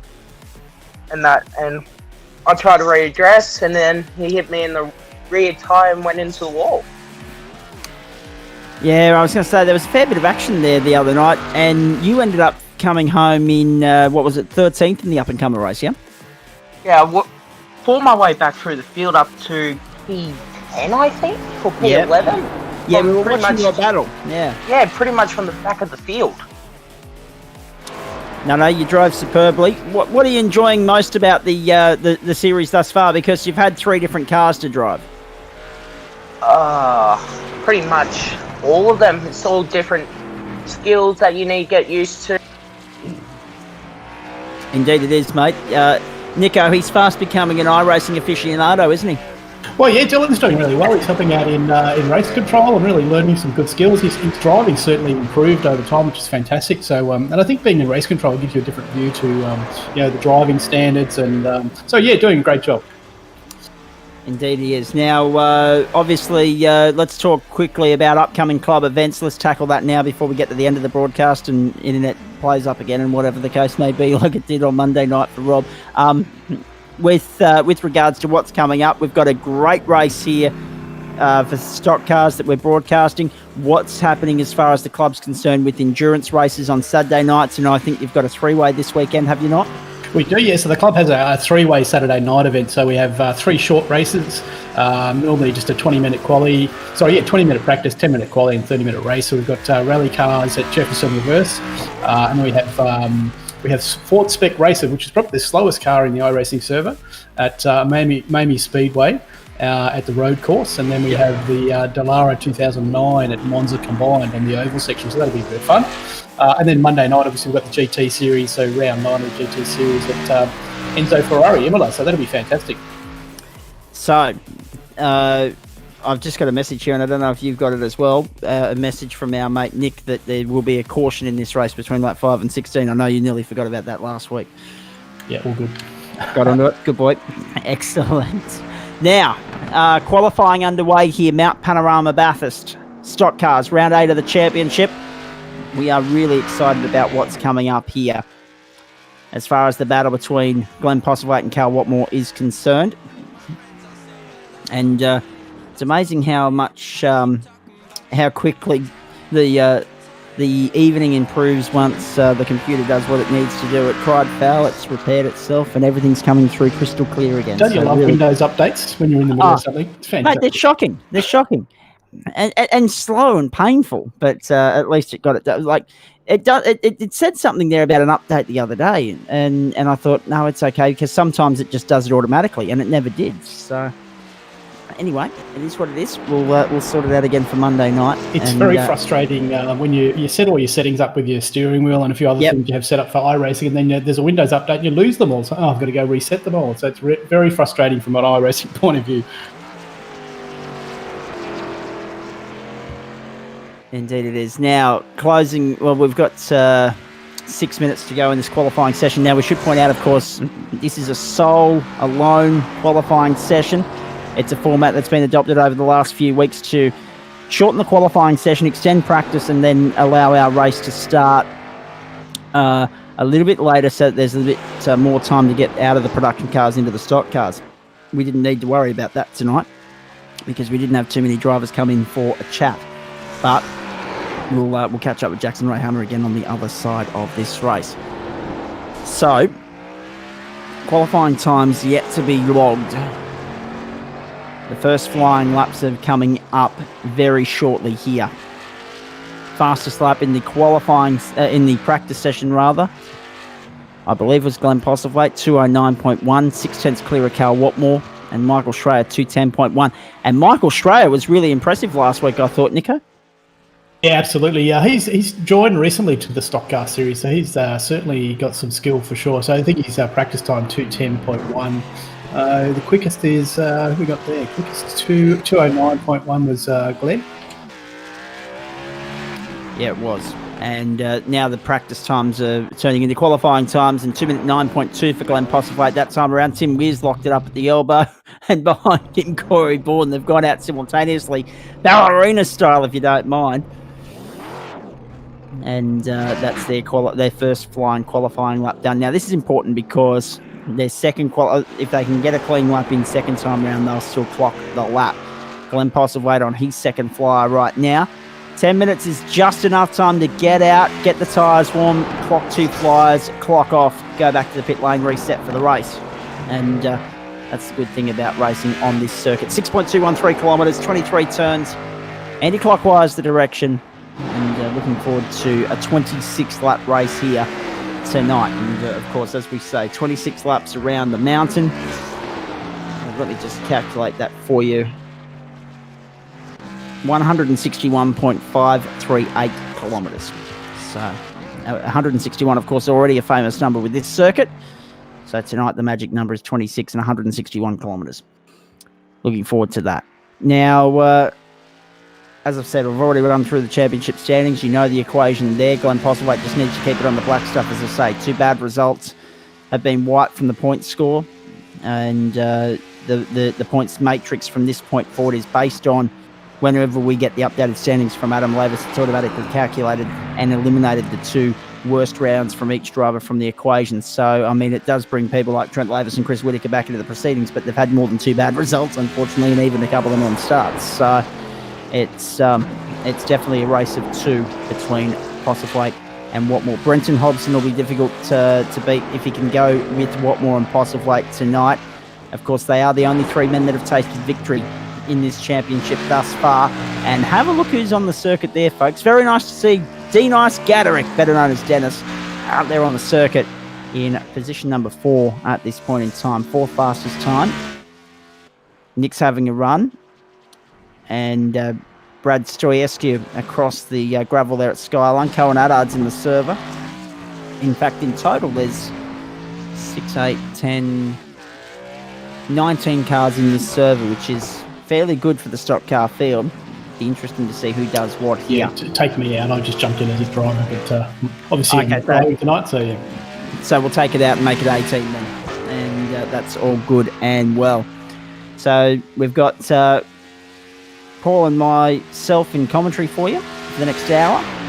And Dylan Gray's going to be there helping Nico out with regards to race control. If I feel the need to ask Dylan a question about what he's watching here, I might throw him in along the way. Or are you guys going to jump back into the race control channel, Paul? What's going to go on?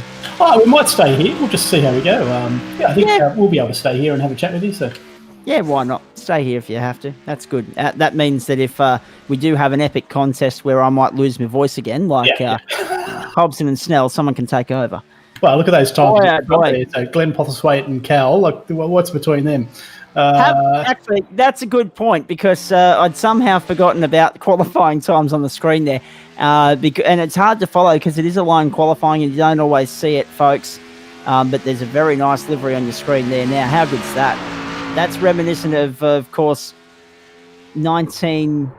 Is that a testament from Nick? I didn't ask him. Is that a testament to the 1994 Dick Johnson livery, or is that a testament to some of the stock car stuff from over the years? I'll have to have a look at it. Yeah, I'm not too sure. I know he was teasing it today, so I thought it might have been the AC. Is it the Arca Maynard he was painting, but not that car, I'd say. So I'm not sure what the livery is. I think it's a Bailey Letters, so one of his sponsors.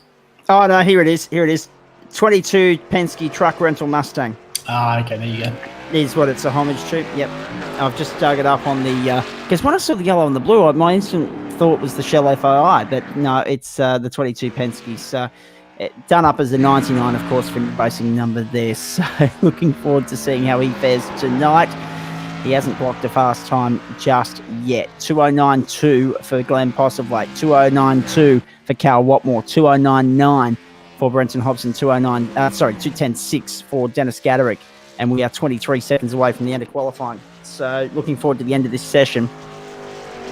And plenty still to come here tonight on Do a Drift Esports as far as Friday Night Motorsport is concerned. Next week, Monday, Wednesday, Friday, looking forward to that. I believe Adam Lavis will be directing the broadcast on Wednesday night, which is exciting. And then the week after is Grand Final week, ladies and gentlemen. That'll be September 7 through to 11. September 7, 9 and 11. Coming up with the extended race for the GTs and also, of course, the double points races on the Friday night for the stockies.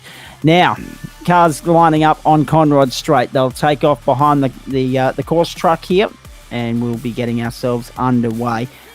Paul Nichols raised an interesting point. Glenn Postlethwaite had a lot more breathing room over Cal Watmore in the lead up to the end of this session.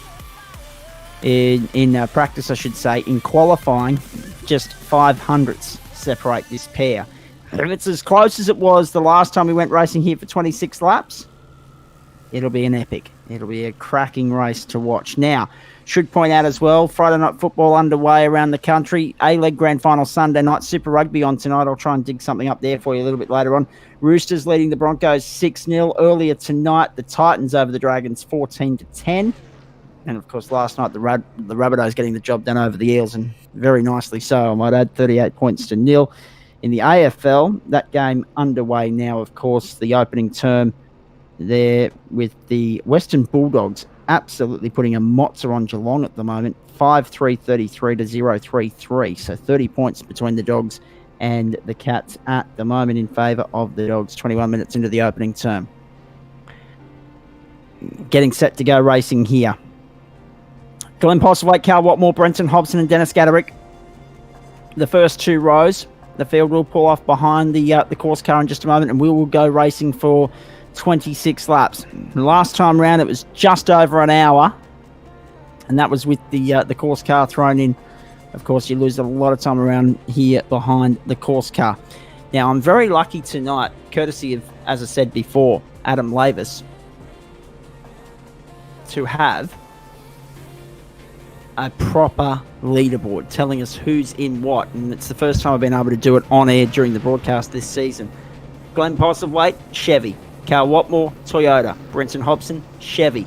Dennis Gaderick, Michael Schreier, Adam Lavis, 4, 5 and 6 on the grid, all in Fords. Ray Harner and Weir on the fourth row, they are in Chevys. Although I'm not sure if that's how they will... Actually, that is how they will line up, because they were the only 8 to clock a qualifying time. Connor Brown in 9th with the 2:18.4. And then you go back to the list of drivers behind that. Nick, Cohen Addard, Daniel Aish, Simon Ferris, Pete Matson, Josh Millard, and Corey Bourne, Brad Stroyescu and Josh Thomas. So whether we get 18 cars to the line for the start here remains to be seen, but we're ready to go regardless, ladies and gentlemen. But Mountain is calling. The holy grail of Australian motorsport, the best real estate in the land. 6.213 kilometres of pure heaven. It's about to play host to an awesome stock car fight. The third last round of the second season of the stock cars in 2020 for the Gentleman Sim Racing Club. Let's go racing on the mountain. Nice start from Glenn Postlethwaite. Got down to the inside of Hell Corner beautifully. Led the field through. Got across. Blocked the line. Blocked the opportunity for Carl Watmore to make a move. And I think Brenton Hobson got across and covered him as well. So that means that Watmore may have lost 2 spots there in the opening corner. We'll wait and see as they head up the mountain for the first time. Nick's made an alright start, sitting there in 10th. Might have lost a spot to Cohen Addard on the way up the hill and has done, so he slips back into 11th as they head round Griffins for the first time on the way up to the cutting. So I'll have to keep an eye out on Watmore and Hobson just to see. It was Watmore. Watmore actually got through on Hobson. Hobson had a lunge on the inside. There was trouble at the cutting, and Nick's involved in that. So too Connor Brown, so too Cohen Addard. That's got to be frustrating. Race control will no doubt be having a discussion there about whether they throw a yellow here. Either way, Nick's looking at a fast repair immediately off the top. Right one. Oh, trouble at the top! Can you believe that? Daniel Aish! Gee, it's been a reckless opening lap. Already 3-4 cars in trouble here. And our leaders are through the dipper, through the S's, unimpeded and into the elbow. So Postlethwaite converting from pole position, got across to the outside at 1. To take the line and take the lead. Was unable to take Brenton Hobson with him. Cal Watmore sitting in there in front of him. Brad Stroyescu now off at the elbow. So Hobson sits there as they come out of the chase for the first time in 3rd. He's the form man on a Monday night. We need to keep an eye on his Friday night form though, because Postlethwaite and Watmore have just got the edge on him as they head into Murray's for the first time. Cross the line. Another lap in the books.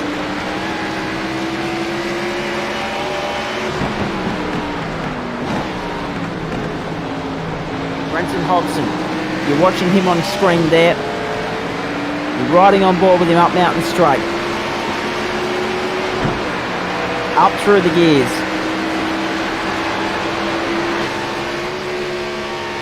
Over the rise, down. Clean start for the front half dozen, but everyone behind that has struck some sort of trouble. Jackson Rayhanis at 6th, Adam Laver 7th. Out they come. Out of Griffin's Bend up to the cutting. Further back behind that, Cohen Addard and Josh Thomas fighting over, and Pete Natson fighting over the same piece of real estate as well. I'll keep an eye on that for you, but we remain on board with Hobson up over the top of the mountain. Past all the fans, socially distanced of course. It's through there.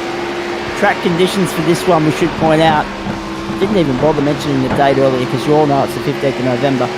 32 degrees, it's a clear, fine, sunny day. The track, very hot, 42 degrees. And we're at the other end of the day to what we were. Oh boy, trouble in the dipper. Trouble in the dipper. Brenton Hobson, can you believe that? Clipping the wall on the inside. And then nearly giving it a rub on the exit of the elbow. Again, there's more action you can poke a stick at here in the opening 2 laps. It's a 26 lap race, folks. Settle down. Nick will be in the pits getting a fast repair, I'd say.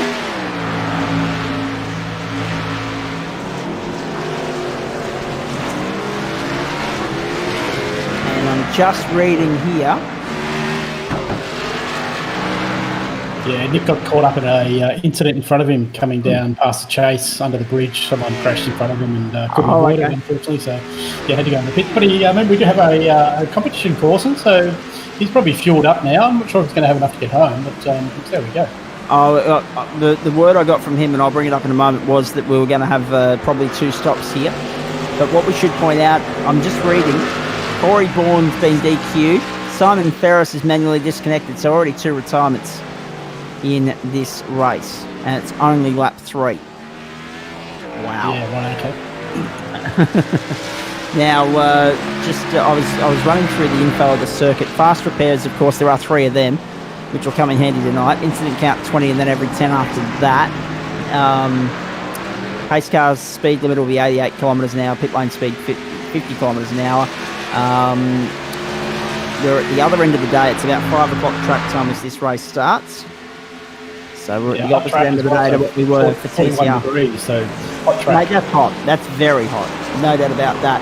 Nick's message earlier with regards to the broadcast and the stock cars, 26 laps, 35.4 litre tank, 3.5 to 3.7 litres a lap they're burning. So that's going to give you, well, yeah, you're going to be stopping every probably 10 laps. So that's going to be 2 stops easy. Yep. One random safety car, of course, but after lap 5, before lap 16, Paul Nichols is in control of that. Trouble at the top! Trouble at the top! Massive carnage there! Tim Weir's in the wall. Daniel Aish was caught up in that as well. Trouble at the top of the mountain.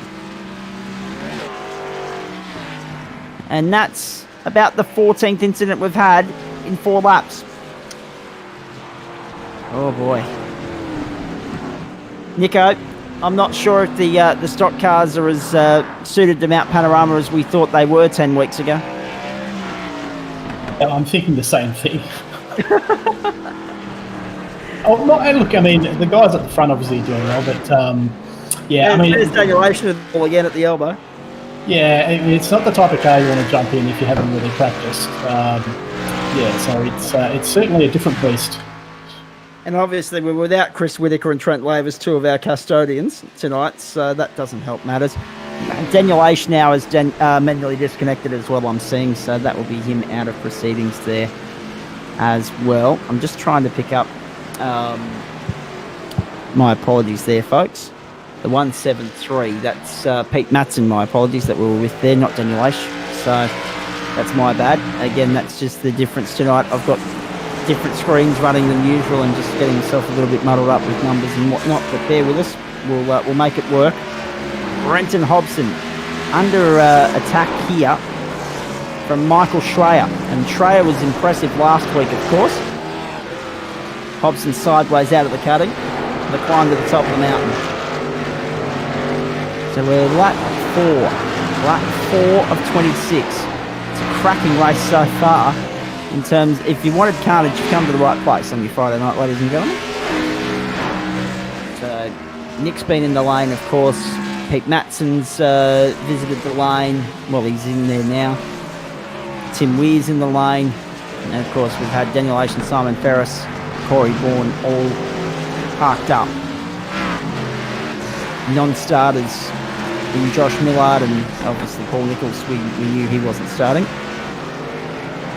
They make their way into the elbow. Michael Schreier following Brenton Hobson. Cal Watmore and Glenn Postlethwaite. That duel will resume a little bit later on, but it's 2.1 to the advantage of Postlethwaite at the moment in favour of him over Watmore.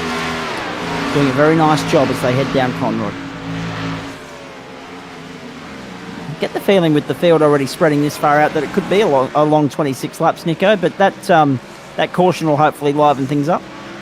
Yeah, absolutely. And even if you're a lap down, you'll get a wave around. So I don't know if Simon Ferris is still running. No, he's not. No, anyway, no. So Nico's the last on the lead lap. Nico Pop. So yeah, In fact, he's the last of the running cars. Yeah, correct. Yeah. So you've got Chevy leading Toyota, leading Chevy, then the 2 Fords making up the top 5 in Schreier and Gaderick. And interesting breakdown of the field here. Out of the 16 that started, we won't worry about the cars that didn't, but out of the 16 that started, 1, 2, 3, 4, 5, 6, 7 were Fords. So Ford had the majority here. 3 Toyotas and the rest Chevys. So interesting to see the manufacturer shake-up of this field, Nico, as well. That's something we haven't talked about a hell of a lot over the last 8 weeks because it's not information we've had readily available to us. But just goes to show that some weeks it's the Chevy, some weeks it's the Toyota, and the Ford hasn't factored into the outright results yet. No, it's basically it's a little bit. I mean, they're built to a formula, obviously, like supercars. So Yep. they're pretty much basically the same car, different engine. They're obviously rated. The controlled engines, and Yeah, no, they're fairly much the same sort of car. I suppose it's just the allegiance you want to run with. Indeed. I just read a post on Facebook as I'm scrolling through, looking at various different things, trying to find some information and content for the broadcast.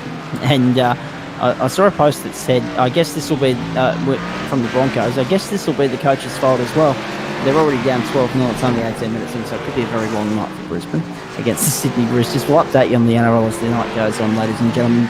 Glenn Postlethwaite leading the way. Fastest lap of the race so far, 2 minutes 10.22. And Brenton Hobson's sitting there, starting to gap away from Michael Schreier in the battle for third, so it could become a very lonely top four here in a moment. It's 2.5 seconds from Watmore to Postlethwaite. Now, we remember last time that Watmore and Postlethwaite went head-to-head on the mountain, that it was Postlethwaite that had the advantage. He got the job done, but it was only by a few inches.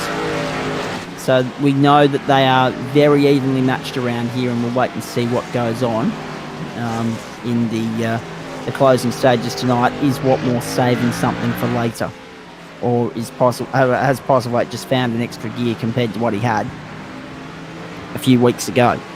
I mean, it's a very long race, isn't it? So I think everyone's been fairly conservative. We've got 10 seconds for the top 5 at the moment. So look, anyone in that top 5 can still win the race. I mean, you make a minor mistake around here, get some car damage, it's certainly going to affect your race. So interesting to see when that random safety car comes out. I know when it's going to come out, but I'm not going to divulge that yet. Yeah, actually, what was there? There was an incident earlier in this season where the random safety car came out twice. So I'm trusting that won't be happening tonight. I have a new mouse, so I don't right-click by mistake anymore. Very good. Very good. Glenn Postlethwaite leads this. He's coming up on Tim Weir. This is lap traffic, of course, and we're watching the 4.88 of Dennis Gaderick at the moment. He's running 5th behind Michael Schreier. So my two monitors showing different feeds, of course, but Dennis Gaderick, good to see, actually. One of our regulars, one of our good performers on a Monday night, coming over steer on a Friday night, Nico. Yeah, absolutely. Dennis is super quick in the GT cars. So yeah, just watching what's happening here with Glenn and the lap car. So you did well. Get out of the way. Indeed. So it's 10 minutes 56 on the clock last time by the line. Jackson's doing well. Jackson's up into P6 at the moment, so doesn't have the pace, but certainly just consistent at the moment. Indeed. I've just had dinner delivered to the office by the great man Mark Jones, so I might just munch on some chips as this broadcast goes on. I don't normally eat and talk at the same time, but let's try it for something different. Why not? Yes. Unlike Xander, who last week was not practicing because he was more worried about dinner. Has he got a microwave? That's what I want to know. Well, he needs one, doesn't he? Absolutely. So it's going to be interesting to see how all this plays out. 10 minutes 56 was the time last time by the line for Glenn Postlethwaite, so keep an eye on that because that gives you a fair indication of how we're edging closer towards the end of the race. Tim Weir just exiting the corner of the circuit, coming onto the main straight there. He's taken more hits than Elvis so far tonight, unfortunately, is the Supercart regular. Just correctly pointed out, actually, by Jonesy that he's on double duty this week. And, of course, the Supercart's at Morgan Park this weekend. No, QR tomorrow. So, that's right, on the schedule it's practice fully in 3 races for them and 4 races for everyone else. So, actually, I have to say, I'm not sure what sort of excitement level there will be tomorrow, but XLs and Formula V are on the same card out there this weekend, and we all know what happens when they come to town. So if you are in the area tomorrow, I suggest you get out and have a look. Obviously, there's also local rugby league and a few other local sports getting back underway, but when XLs and Formula V are on the same card, it's always worth the price of admission. And cars on track from 8 a.m, not 8:30 tomorrow. So. Is that a state-based XL series? Well, it's just one of them, Paul. Okay. The other XL series is on track at Morgan Park tomorrow. Right, okay, yeah. Back to what I was saying earlier about having 2 race meetings 150k apart. We are the only state in the country where there are 2 XL series. Oh, I suppose it's a good cheap form of motorsport. We were the first state to have the XL category, weren't we? Correct. From QR? Jointly. Yeah. South Australia also were on the money there when they realised that Excel racing might be the next big thing. So, and let's be perfectly honest, they are a terrific success story, and constantly growing. And as correctly pointed out and mentioned by several people this week, no sooner will they pack up at either QR or Morgan Park, they'll all hit the road to Townsville for the second supercar meeting up there next weekend. So busy times after what's been a very quiet and boring sort of year. But no, everyone very happy to be back on track, and that's the main thing. Although, as we say, you're on track every night with the Gentlemen's Sim Racing Club just about. So if you can't go and do the real thing because the wallet just won't allow you to, come and play sim racing with us. It's good fun. Glenn Postlethwaite, Brenton Hobson. So Cal Watmore in the lane, of course. He's gone in and completed his first pit stop. He's rejoined out there in position number 6 now. Jackson Ray Hana, the next target for Cal Watmore. So Watmore's jumped the gun. Everyone else is still running on a strategy different to Watmore. Watmore's come in early for fuel and tyres. And again, not knowing where that safety car is going to hit, if it hits somewhere around lap 14, lap 15, everyone can fuel and make it home with a little bit of saving behind the safety car. Oh, geez, Hobson is very close to the ball on the upper feed that I was watching here. You're riding with, I believe, Adam Lavis here in the... he's got a nice looking livery as per usual there, the camouflage green on a Friday night. Up into the cutting. Now, interesting to note as well, I'm going to try and crunch the numbers here because Nick was saying that it was 3.5 to 3.7 litres a lap and it's a 36 litre tank. So to me, that says somewhere around that 10-11 mark. The maths become a little bit simpler, which is really good. So let's go 36 divided by 3.7. That's going to get you 9.72 laps. Divided by 3.5 is going to get you 2.8. So there's not much in it. There's not much in it at all. That 36 litre fuel tank is only going to stretch somewhere between 9 3/4 and 10 1/4 laps. So it's very much touch and go. And as I say, if that caution, and I know Nico's going to throw it, it falls somewhere between lap 5 and 16.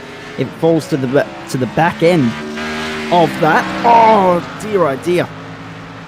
I'm just picking up a car going sideways into the wall of the main straight. I don't know how they saved that. Here's Cal Watmore now back out on the circuit, heading down into the chase, chasing Jackson Ray Hana, who's in the black 57. So Ray Hana will be the next target for Watmore. I'm just watching Nick at the moment. Nick's obviously pitted already because he had that fast repair. So he would have put fuel in. So he's still on the lead lap. So I think that's important for Nick that he's on the lead lap. Absolutely. So he's going to be off straight, or he's going to be out of sync with the rest of the guys. So it'd be interesting to see how he climbs the ladder. You know what Nick's like. He certainly can do that, drives consistently, and we'll see how he goes after the safety car, where he ends up.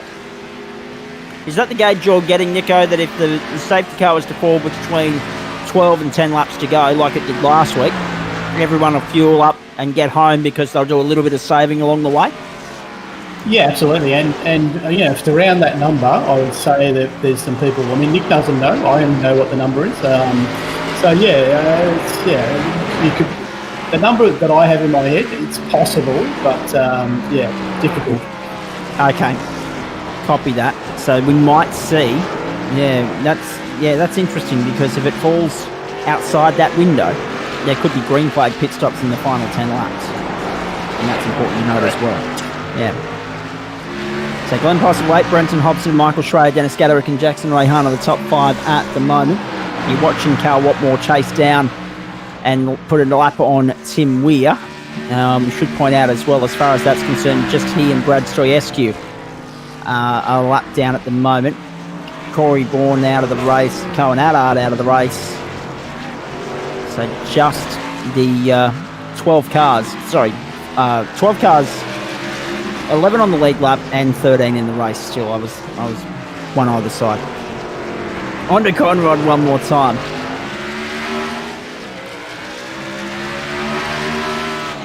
It's in the lane. Glenn Postlethwaite's in the lane. So that's important to note as well, because he's the race leader. And he So sets lap the, 9, there you go. he sets the benchmark, doesn't he? End of lap 9. So the end of 9, and Watmore went early, which means that with it being 26 laps, Watmore went early enough that he can get home on 10-lap runs with a bit of fuel saving behind the course car. Although Watmore's in again. Cal Watmore is in for the second time, and he's sideways across the gravel going into the pit lane. My goodness, Jackson Rayhana in as well.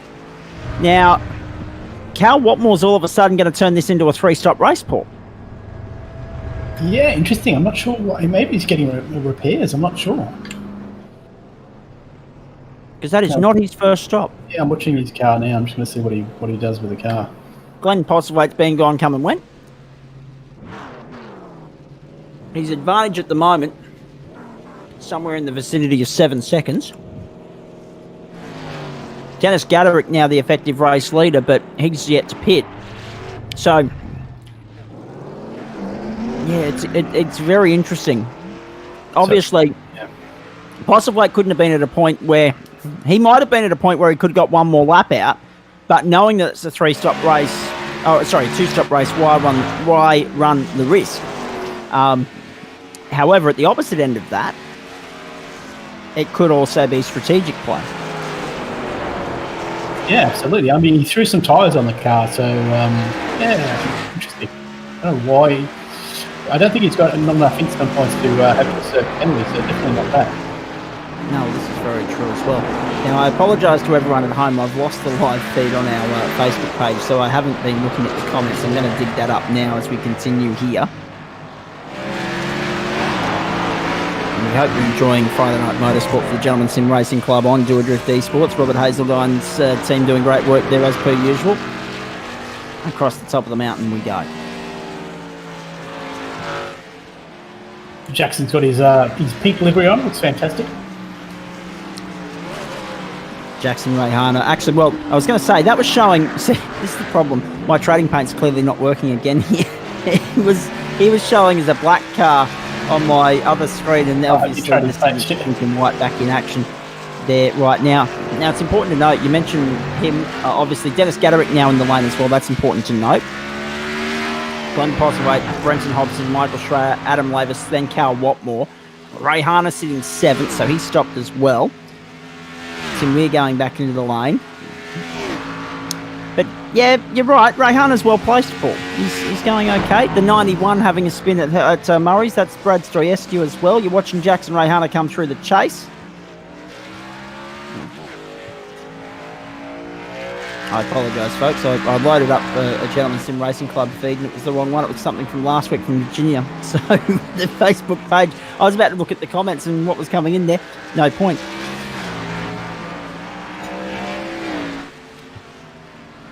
Okay. Sorry, I've just had a tech issue here, Paul. I hit the mute button on the laptop knowing that was going to drown you out because I was trying to drown the Facebook live feed out. And I've had to go back through and hit unmute and mute, and it's been one of the technically challenging nights, hasn't it? Absolutely. Yeah. We all have them. You know, it's like car trouble, you know. Flat battery, flat tyre. Oh well. We'll regroup. It'll be better next week, I hope. 22 and a quarter minutes, or 22 and a half minutes gone in the race. Last time by the line for Dennis Gaderick. He was the race leader at the time that he crossed the strike, but it is now Glenn Postlethwaite, of course, on corrected order with pit stops out of the road. The first round of pit stops. Another round still to come, of course. When this safety car falls is what's going to throw this race wide open. And will there be some serious fuel saving going on for everyone to get home, or do you run the gauntlet and try and stop in the closing stages? Cracking night of motorsport, of course. Formula 1 practice 1 underway, the Belgian Grand Prix. In fact, that'll have already been wrapped up, and we'll dig up a result from that opening session for you at the end of the broadcast. Oh, Jonesy's actually already on the ball. Who was on top, Jonesy? Come and say hello to everybody. A very good evening to all here from the substitute headquarters over in outer. Oh, caution, Walker. Jonesy. Sorry, I'll come back here. We've got our caution. There it is, the magic number, lap 11. Yeah, no one gets home from here. So no one gets home, Paul. That's the interesting thing to take from that. I'm going to come back to that in just a moment. Continue on, Jonesy. Formula One at the legendary Spa circuit. Yes, Spa-Francorchamps in Belgium. Valtteri Bottas was their fastest in the session, but only by a couple of hundredths over his teammate, the points leader Lewis Hamilton, as Mercedes block out the top of the list. Jos Verstappen, almost home ground for him in Belgium. Max. Max, of course. Yes. I said Jos, that's his father, long retired. Yeah. Anyway, Max Verstappen, third fastest. And then the two racing points. Perez ahead of Stroll with Albon in the second Red Bull. Sixth fastest, and the times are actually fairly tight with Verstappen to the two Mercedes, so it's not beyond the bounds that Mercedes may be under a bit of pressure this weekend. The Ferraris were nowhere, which I assume someone will ask at some point. Yes. They're both outside of the top 10. Dan was 9th fastest, Ocon was 7th fastest, so teammates got the upper hand there right at the second. Kvyat was 10th, and the other car in the top 10 was... I think it was male. Gotcha. Yes. Yes. We don't have a female in Formula One, so I'll take your word for it. Good on you, Jonesy. Great to have you on board. And as I often say, he is the encyclopedia of Queensland motorsport, but he's also pretty knowledgeable on the world stuff as well. So no, it's good to have him here and being able to deliver that news to you. Of course, for me, as far as Formula One's concerned, I'm quite happy if we get rain on Sunday night and we get a mixed up result as a result of that, with either Ferrari coming good or Red Bull doing something, because this wash, rinse, repeat cycle that we're in of Mercedes just dominating is starting to wear thin on a lot of people, and rain forecast for Sunday night there. So 48% chance, which means it's, couldn't. We'll wait and see. Now, interesting point here, Paul Nichols. Let's talk again stock cars, because this is a critical point of the race, because we're crunching the numbers here. No one can get home if they stop now.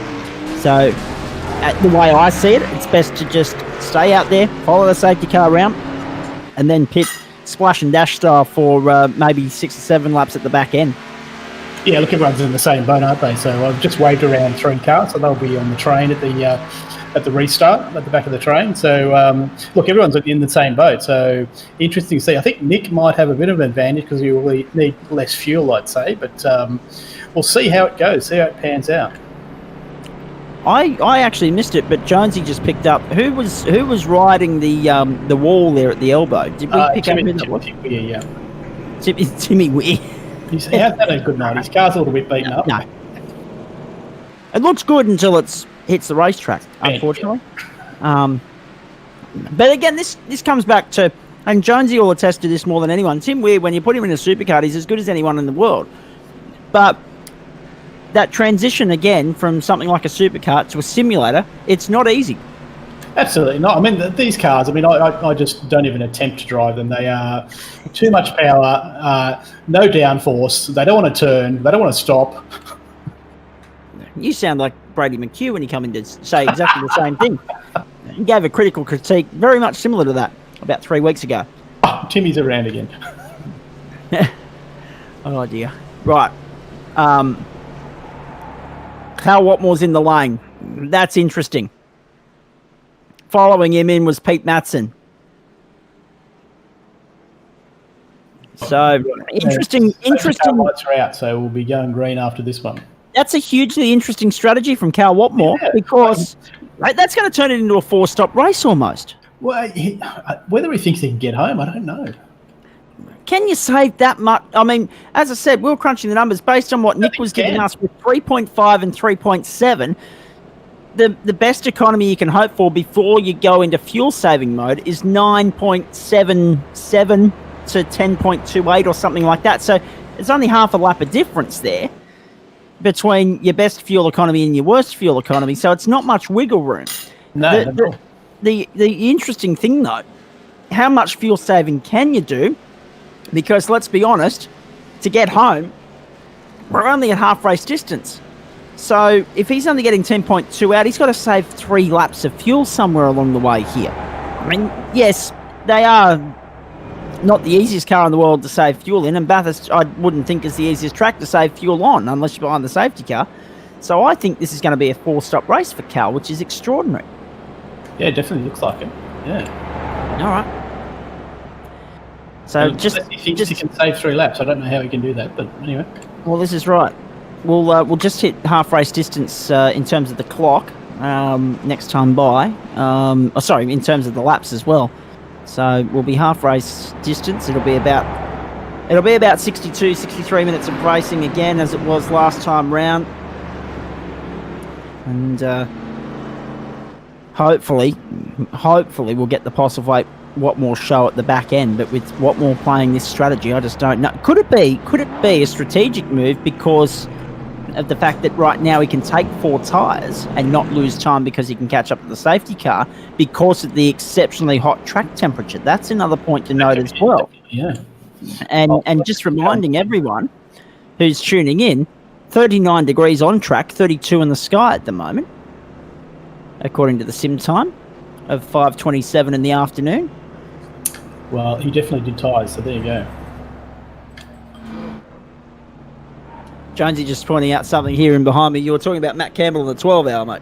Yeah, 2 years ago, the Bathurst 12-hour, Matt Campbell pulled a bit of a blinder with a very late race, changed to stick fresh tyres on the car. He lost a lot of track position, but the tyre advantage he gained out of it, he was able to mow down some of the best GT3 races in the world, and claim an amazing win. A very race. I remember that overtake in the elbow. That was amazing, wasn't it?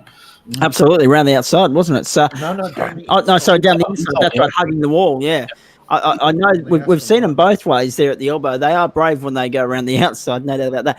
What I should point out too, just on what Jonesy was saying there, we've often talked, Paul Nichols, about tyre wear in the stock cars, especially on a Friday night.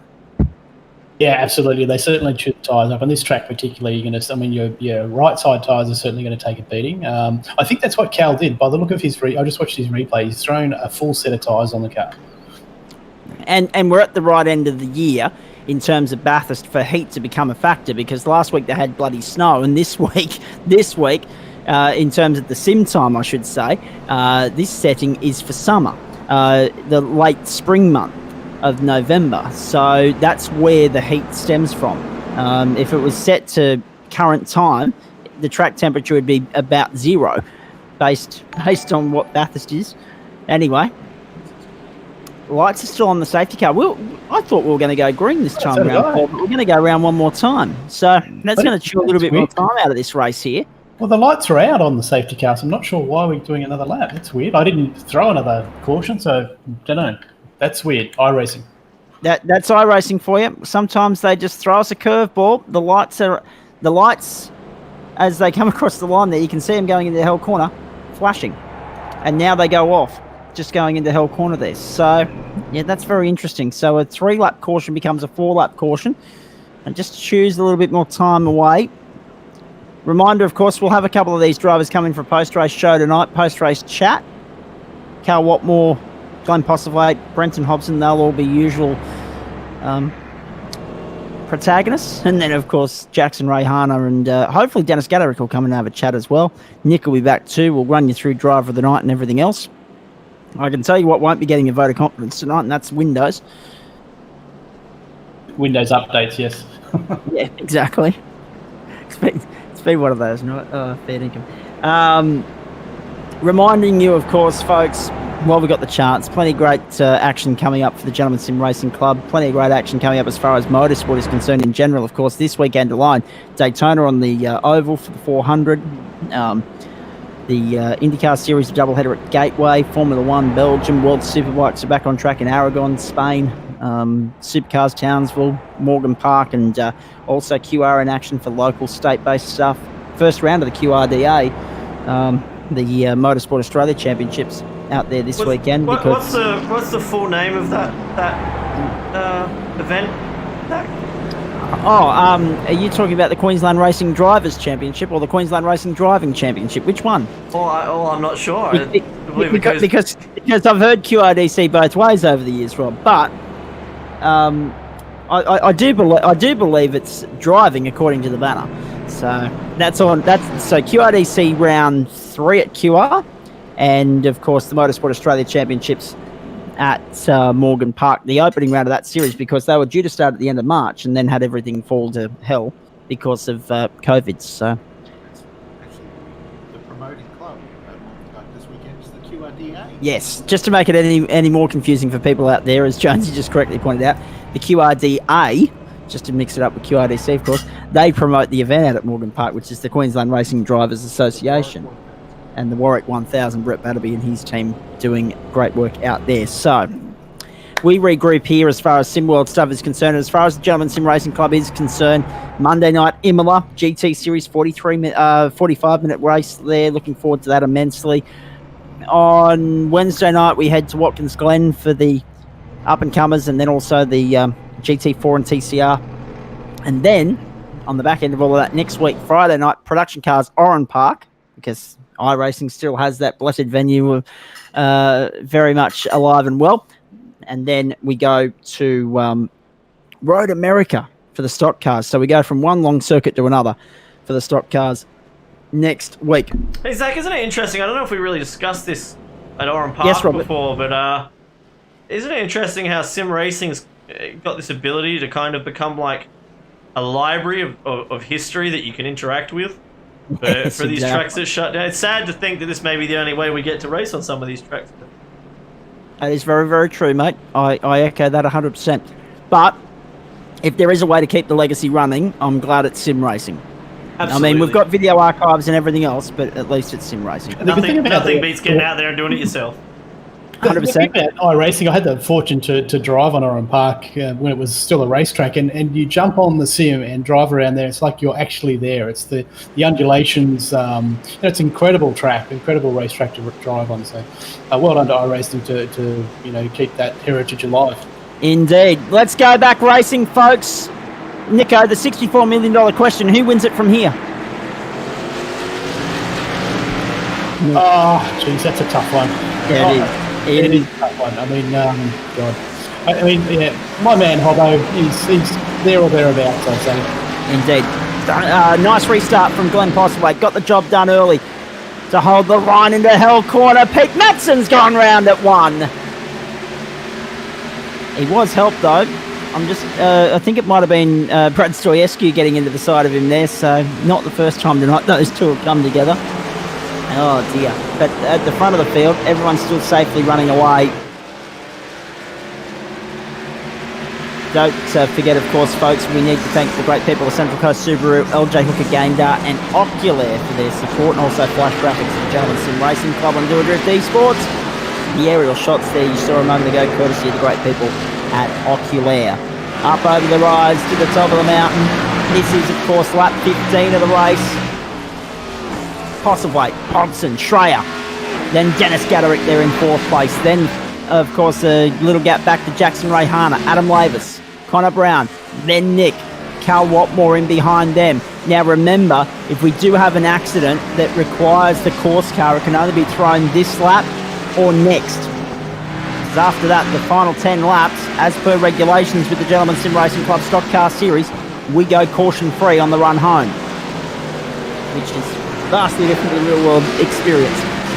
Postlethwaite, Hobson, 0.3 of a second. The margin here, or at least that's what it was as they crossed the line. Hobson's fallen a little bit further behind his teammate in the run through the first 2 sectors of this restart lap 15 of 26. So next time by the line, 11 to go. 37 minutes, 21 seconds on the clock as they cross the line at the end of the safety car window. And wait and see what that means for the race time at the back end here. Looks like it's going to be longer than the race we enjoyed at the end of the last season. Round onto the main straight. Remember, of course, these cars back on this very track this time in a fortnight. We'll bring it to you live on Do a Drift Esports. 39 minutes, 31 seconds. Postlethwaite, Hobson, 1.7 seconds. Schreier giving him the hurry up. And he's getting the hurry up from Dennis Gaderick. They've gapped Jackson Rayhana, and Cal Watmore's charging his way back through. He hasn't mucked around off that restart, up about 4 spots from where he was. But to be fair, and this is no disrespect to anyone else, but he's only getting by Tim Weir, Josh Thomas, Connor Brown, 3 guys that have been nowhere in the results factorings so far tonight, and Nick. And yes, of course, Pete Madsen and also Brad Strojewski made light work for him, made it easy, and just opened the door. So, and also Nick, I like Nick's approach too. Paul Nichols, you probably agree with this. There's a real gentleman etiquette to the way Nick races. Yeah, sure, it's not going to plan. He's sitting 7th. He's racked up some incident points. He won't be happy when we talk to him after the race, if we talk to him after the race. But he still maintains that gentleman etiquette that Cal's faster, so he won't make it difficult. Yeah, why hold up a faster drive and also cause drama for yourself? So you're better off just, I mean, I do it all the time. If someone's fast, just give them room, be predictable, and run your own race. Exactly. So Postlethwaite, Hobson, Schreier, Gaderick, Rayhana, Watmore. The top 6 here. How long will it take Watmore to track down Rayhana? You're watching the aerial shot there, or the still shot there of the rise and fall down Conrod, and look at Dennis Gaderick here, trying to make a move down on the inside. Couldn't get the job done on Michael Schreier, but he's right there. He's putting the pressure on. On the run down under the bridge towards Murray's. So they're trying to go with Brenton Hobson. They're trying to stick with him.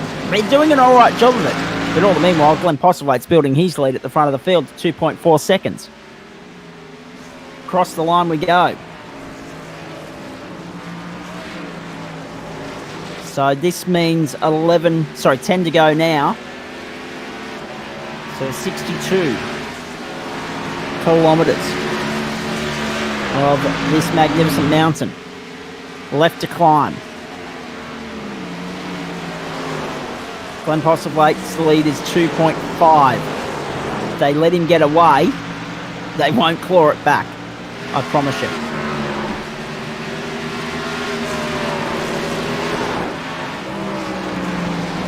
Jonesy just raising a good point over my shoulder as well. I don't know if you can hear him with the microphone so far away, but he just raised a very good point about Dennis Gaderick. A couple of different lines at play there, and Gaderick losing out in the run through Hell Corner. You're riding on board with, I want to say, Michael Schreier at this point in time, chasing Brenton Hobson. And that is correct, up over the rise at McPhillan Park, across Skyline on the run down to the S's, then the Dipper, then the run to the Elbow. There's only one good way through the S's. It's somewhere around mid-track, that way you're off the walls. And they make their way down to the Elbow, past the point where Chaz had his monster crash 5 years ago, and then down into the to the Elbow, onto Conrod, as you see there. That was interesting too, from Hobson, who's just ahead. This is Schreier that you're on board with, of course, folks. Hobson just ahead there, very wide, almost kissing the wall on the exit of the Elbow. Into the chase we go. Now, Schreier's doing a great job to hold Gaderick at bay, and all the meanwhile he's close a little bit of ground there on Hobson, but Hobson will pull that clear as they get out of the chase.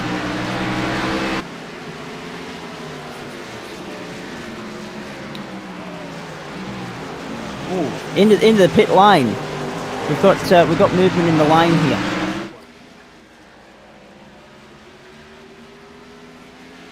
Yep, you're right, Jonesy. Well picked. Glenn Postlethwaite in the lane now. Paul Nichols, what's the latest from race control? Anything that you've got to investigate so far? Actually, Nico's gone mute for the moment, so I'll come back to Nico in a moment. Pete Madsen again off at the chase, but what you're watching there at the moment, folks, is a cracking contest. Cal Watmore in the 36 is on the screen there. So he's in the thick of it now because, Tim Weir at Hell Corner across the grass. Oh boy. So Glenn Postlethwaite's come back out. Brenton Hobson's come back out, and he's in the thick of it right here, trying to stay clear of the Matson and Weir battle. And I think he's got enough distance between himself and the boys behind now to keep them at bay. That's good to see. Dylan Gray is sitting in our comm box at the moment as well. I might check in with Dylan if you're there, mate. Are you there? Yeah. What have you made of the race so far, mate? We know you've been watching there patiently and silently. It's gotten very laggy in that where I am. So you're having internet dramas as well. Yeah, I just got news from my sister with the storm that came through east coast of Melbourne. Damaged 4G. Oh, yes, of course. And there were a couple of fatalities involved in that, were there not, as well? So sadly, Melbourne's copped it. Yeah, within 3 k's of my house, we had 5 trees down. Yeah, and obviously that's causing havoc with regards to power and everything else. Yeah, I get it, mate. It's frustrating now. Schreier in the lane. We just saw him go off there. So let's update you on how things stand at the moment. Glenn Postlethwaite's still the effective race leader once you take into consideration all the strategy play. But at the moment, it's Michael Schreier from Cal Watmore, Dennis Gaderick, Jackson Rayhana, then Nick sitting up there in 5th spot. Then 6th is Glenn Postlethwaite, Adam Lavis now. Glenn Postlethwaite falling back down the order to 8th with Josh Thomas in behind, ahead of him and just sitting in there behind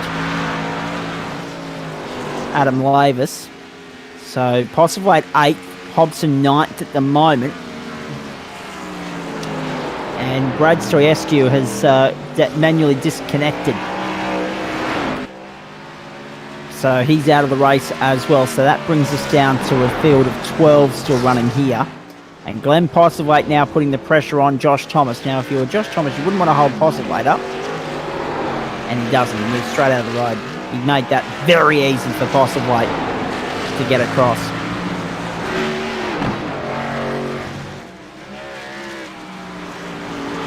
There's Jackson Rayhana across the top of the mountain. There's Michael Schreier coming into the chase. Sorry, into the cutting, I should say. I've got 3 different screens going here, folks. I'm losing track. But it's Glenn Postlethwaite there heading across the top of the mountain. And he's got clear air now, which is important to note. Cal Watmore still leads this race, but geez, how is he on fuel? Because we know with Postlethwaite having stopped there, the end of 17, the start of 18, he'll be fine. He can get to the end. Watmore, we don't think he can. So it's certainly a risk v reward sort of race, this one. Right here, right now. Although, in saying that, something that's only just occurred to me, with Watmore parking behind the safety car, pitting behind the safety car, yes, he turned it into a 4-stop race, but he stayed on the lead lap. So I'm going to be interested to see what the strategy mindset there was from Watmore. When we talked to him in the post-race show, I tell you what, you didn't see it on your screen, but Michael Schreier very nearly got stuck into the side of Josh Thomas there, coming into the chase. Had a very, very slick moment. Postlethwaite back across the line. That gets us to the end of lap 19. So 7 laps to go. Lap 20 of 26 here.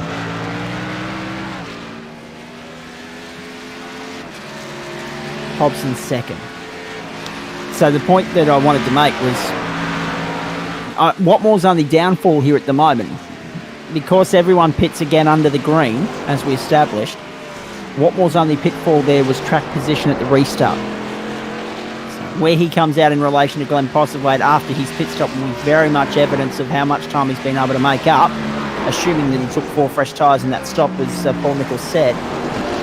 How much time he's able to make up now that he's in clear air. He's 2.1 clear of Dennis Gaderick. in relation to Glenn Postlethwaite. He's only 22 seconds ahead. Now, my gut feeling is that that's not going to be enough to stop Glenn Postlethwaite from winning this thing. But he's still got to stop. Gaderick's still got to stop. Rayhana and Nick have still got to stop. So the top 4 have still got to stop here. There's Nick on screen now, fighting his way back through. Across the top of the mountain. In fact, let's, if we can, try and get the Carl Watmore. If Rob can hear me.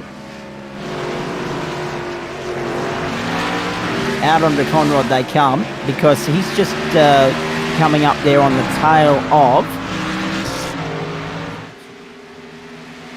Brenton Hobson. Now, I'm not sure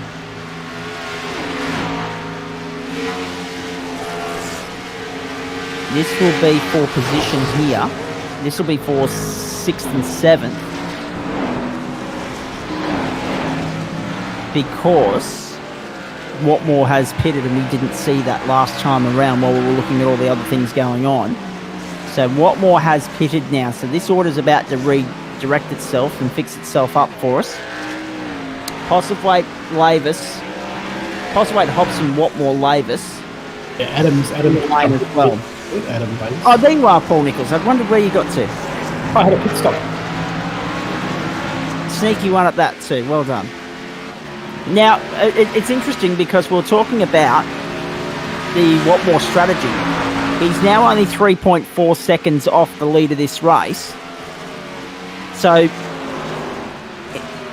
but everyone's fueled to the finish, but is Watmore on fresher rubber? That's what we've got to wonder here. It's going to depend on how quickly he can get by Brenton Hobson, whether he's going to be a chance of getting by Glenn Postlethwaite. Or captain Glenn Postlethwaite at least. Certainly has the pace on the beach at the moment. He seems to have better tyres on the car. So, but Brenton will certainly make his car as wide as possible. I can guarantee you, which we saw in the last race. So, yeah, very interesting. Indeed it is. Across the top they go one more time. Millimetres in this cracking contest between Hobson and Watmore. So the order's corrected itself. Adam Lavis has pitted, so it's Postlethwaite, Hobson, Watmore, Schreier, Gaderick, Rayhana. And then Nick sitting there in 7th. He's leapfrogged past Adam Lavis in the pit stops, who's 8th. Then Josh Thomas and Tim Weir making up the top 10. It hasn't been a great night at the office for Timmy Weir, but he's still managed to be on the lead lap, which is a really good performance. Connor Brown sits back there in 11th. It looks like... I'm not sure if Pete Matson's still running here, but if he is, he's a lap down. Yeah, he's still running, just went into the pits, I think. I think he's just fueled up and maybe threw some tyres at it, so he's still on the lead lap at this stage. Okay. I had a little bit of data on the screen here saying that he'd gone a lap down, but that was obviously just inaccurate. Again, it's been a technology-plagued sort of night. Across the line we go. Postlethwaite, Hobson, Watmore. Hobbo doing a tremendous job of keeping Watmore at bay here. But can he do it for another 5 laps? Because that's all there is to go. Yeah, and also Cal might be burning his tyres up trying to keep up with Hobbo. So. This is a good point too. What we should point out, and it was only just relayed to me by Jonesy, I'm glad that we've got an extra set of eyes tonight, Nico. We're having a shocker. But Michael Schreier is catching these guys as well. He's trying to go with them. And Schreier was a very impressive performer last week, so it wouldn't surprise me at all if we have a 3-way fight for second in the closing stages here. Yeah, absolutely. Michael's certainly catching the back of the pack here. He's obviously got some slipstream he can take advantage of down the straight. So he's certainly gaining a bit of time, which is great. So top 4 is separated by just 5 seconds last time around the start finish line. So 4.5 to go. Postlethwaite by 3.3. This contest for second is what's going to hold our attention and captivate our imagination for the next 10 minutes or so. We are going to be, because of that extra pace car lap, we are going to be longer in terms of race time compared to what we had last time around for the Gentleman Sim Racing Club at Mount Panorama, but it gives us a benchmark to aim for next time we go racing here in a fortnight.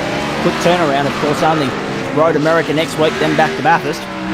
So the 3 longest circuits bar Spa to end the season.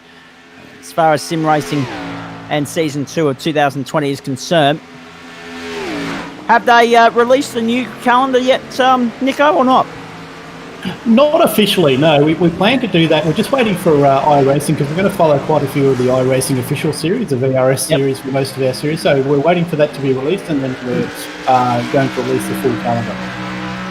Watmore's right there now, isn't he? It's a matter of if not when. And Bob Australia's probably going to take advantage of this battle here. He's certainly getting close to the back of Cal's car, so he'll take advantage. He's probably just sitting back waiting for maybe something to happen, and he might jump into second. Possibly. So, You're only covering it up.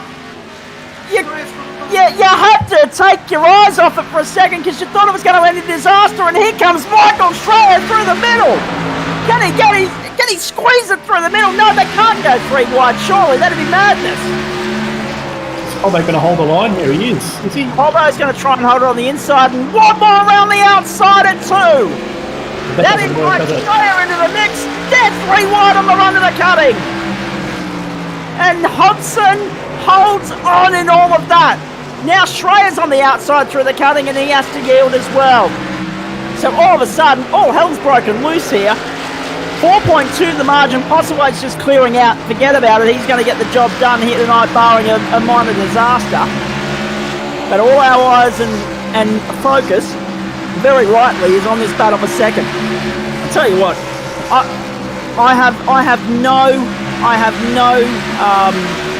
I mean no disrespect when I say this, but it's been a fairly lackluster race up until this point. But now, in the final 10 minutes, fireworks and everything's going to go off. It's going to be fantastic. Jonesy's observation is that Hobson might be out of tyres, and Paul said something similar with regards to Cal there a short while ago. So the big beneficiary in all of that could be Michael Schreier there in 4th place. How good is this?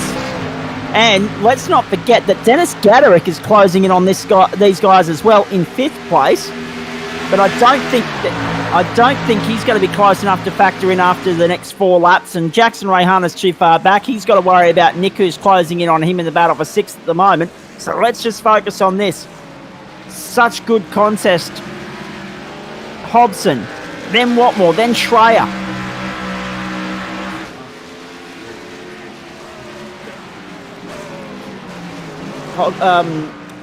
Let's have a look and see as they come back around onto the main straight what the differentials are. 2 teaspoons of bugger all is essentially what it is at the moment. 0.3 of a second, barely that, between Hobson and Watmore, and Schreier's 0.6 behind them. Can he go with them? Dennis Gaderick closing in as well. He's closed it. He's taken a second out of these guys in the last lap. Gaderick was 4 seconds back. He's now only 3 seconds back. So this is all to play for. And only 18 kilometres to go. Hobson, Watmore, Schreier, 2nd, 3rd, 4th. Hobson trying to break the toe of Watmore. Now I want to have a look and observe what Jonesy was saying to me in my ear here about Cal Watmore's pace. Last time round, 2:15.1. That gives you an indication. Qualifying pace 2:09s, race pace 12s, 13s. Last time round, these guys in the 2:15s. 2:15.1 for Watmore. Hobson at 2:15.2. And Michael Schreier at 2:15.0. So Michael Schreier was the fastest of these 3 last time round, which is extraordinary. And I mentioned the 2:15 factor because that just goes to show how worn and buggered the tyres are, for lack of better words. And you're riding with Watmore down through the S's and on the run towards the elbow. Around onto the Conrod. Let's wait and see how all this plays out.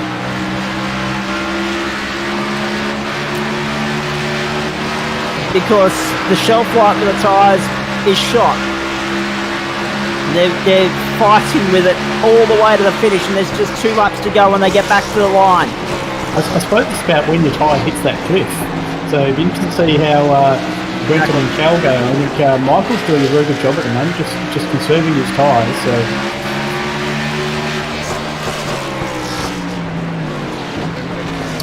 Yeah, you're right, Jonesy. Jonesy just pointed out to me, and I don't know how much of our conversation you can hear here, but we're gonna try and get him another microphone so that when he's here in future weeks he can chime in.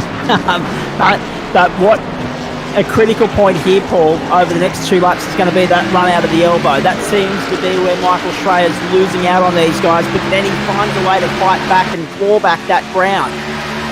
His car certainly seems a little bit more stable over the top of the mountain, so I'm sure that's tyres, or it could be driving style, who knows, but he's certainly doing a really good job. Schreier's been the big improver in the last couple of weeks. Forget about Glenn Postlewaite. He's cleared out to a 7-second lead. He's put 3 seconds on them in the last couple of laps. In fact, I just want to have a look while we're talking about Glenn Postlewaite here, what his lap times are in comparison. Yeah, he's 2-3 seconds a lap faster at the moment. 2:12s, 2:13s. Only now has he dropped into the 2:13s. So he is that far better off tyre wear wise than the rest of them, and he just finds a new gear every single week, this Glenn Postlewaite. We're not going to get that showdown between Watmore and Postlewaite we got last time round here, but we're going to get a different showdown. It's going to be Hobson, Watmore right up on the curb, and Michael Schreier as well. A lap and a half to go as they hit the rise and begin the run down. Yeah, Michael seems to keep the car a lot straighter. He's burning less of the tyre, so Cal and Hobbo in front of him is certainly pushing the tyres to their limit. Indeed. To the elbow. Second last time. You're riding on board with Michael Schreier. The run down Conroy. Very close to the wall there. You cannot get any closer than that. He might lose a little bit of time. He might miss part of that slipstream effect now because of that poor run out of the elbow. And that will be to the benefit of Watmore. He's still trying to find a way and struggling to find a way past Brenton Hobson. All Glenn Postlewaite needed to do was stay ahead of Watmore in terms of the championship fight. He's done that. Now we wait to see what might unfold here over the next lap and a corner. Can you believe we've already reached the last lap, folks? This has been extraordinary fun. Last turn, white flag, 1 to go. But who can take your eyes off this? We really want to have a look and acknowledge the performance of Glenn Postlewaite, but we need to focus on this because this is the fight for the win. Hobson, Watmore. Sorry, this is the fight for the. This is the main fight, I should say, that we're focusing on because this is where the main entertainment, the main focus, the main action is. Oh, we've had a shocker tonight. I apologise, folks. Hobson, Watmore, and Schreier. We'll blame it on Windows updates. Yeah, we'll blame it on Windows. Exactly. Microsoft. Yep, 100%. It's not going to convince me to go to Apple anytime soon, Paul. But true. Well, you can't run iRacing on Apple anyway. Well, there you go. So they've just undercut themselves, haven't they? Well, I think you can. You have to get an emulator, which is like too much hard work. So yeah, rubbish. Let's just make it as easy as possible. Up over the top for the last time.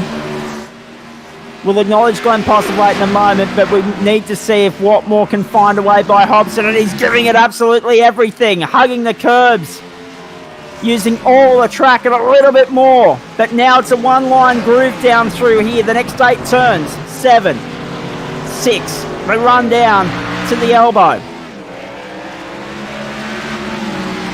And the run on the Conrod critical, and this is where... Oh no, he's touched it! Oh no, it's all gone to hell in the last lap! Contact between Watmore and Hobson.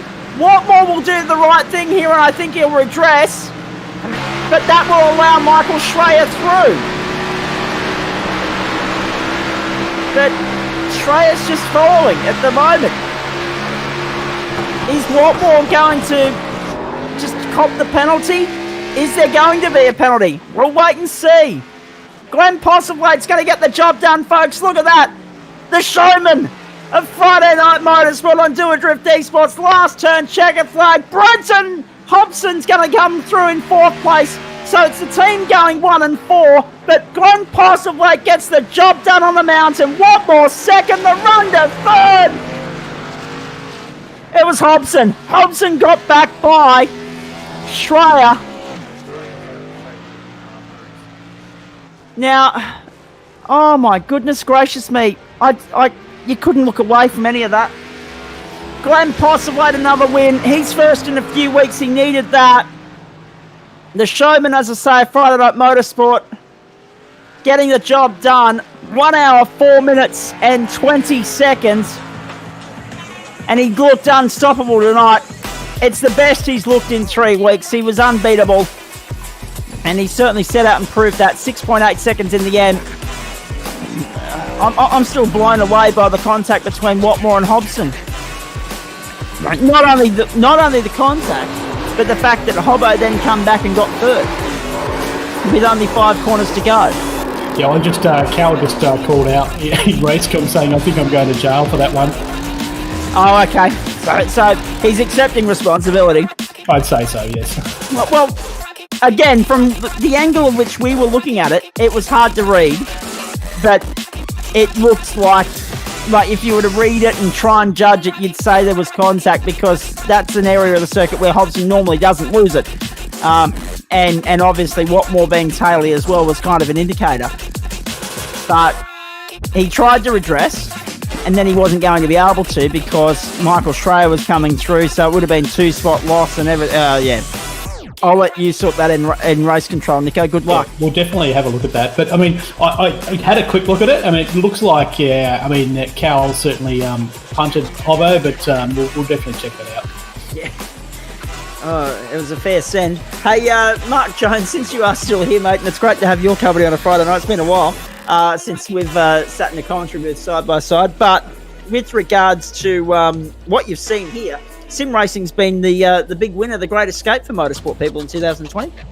Oh, absolutely, and the world over as well. You know, we've seen it, like even up at the professional level, and we've seen guys like Lando Norris and Max Verstappen join in with the supercar guys during the Supercar E Series. So yeah, there's been brilliant sim racing going on all over the planet, all the time, and you know. Live everywhere. I was watching earlier in the year when the Le Mans guys were getting together with their e-racing stuff and keeping a close eye on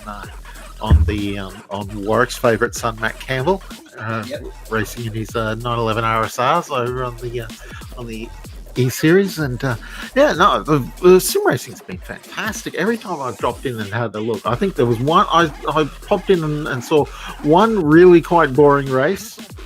The gaps were just large and there was just nothing going on, but everything else has been absolutely fascinating. I'm watching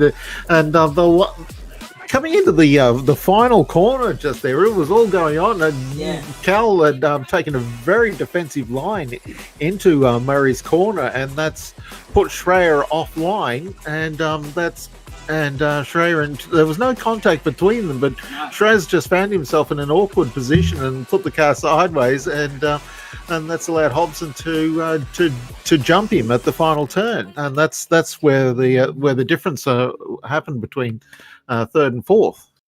I dare say there'll be a few incidents to have. Just having a look at the first lap replay on your screen here, folks. I think there'll be a few incidents for Paul Nicholls to have a look at tonight. What you say though about there's only been one real lackluster race where the big gaps are astronomical from what you've seen. It goes both ways though, because sometimes that is what we see in the real world as well. We've seen Willowbank 300s won by laps, so it does happen from time to time. And obviously, sim racing the big winner again. That last corner, you're right about Brenton Hobson. That's why I took my eyes off Glenn Postlethwaite crossing the line, because I could see it on the other monitor. Hobson doing what he was doing there, and then obviously couldn't quite pick it with the photo, so I had to look at the screen and confirm that it was Hobson that got home for third in the end, and did so by 0.6 of a second. It's telling us here.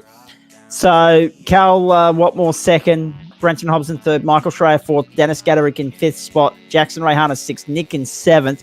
But at long last, the great man, Glenn Postlethwaite, is back in victory lane on a Friday night. Mate, that must be sweet. Yeah, definitely enjoyed that one. It's nice to not have any issues tonight. And, have a good race and try and get it done again.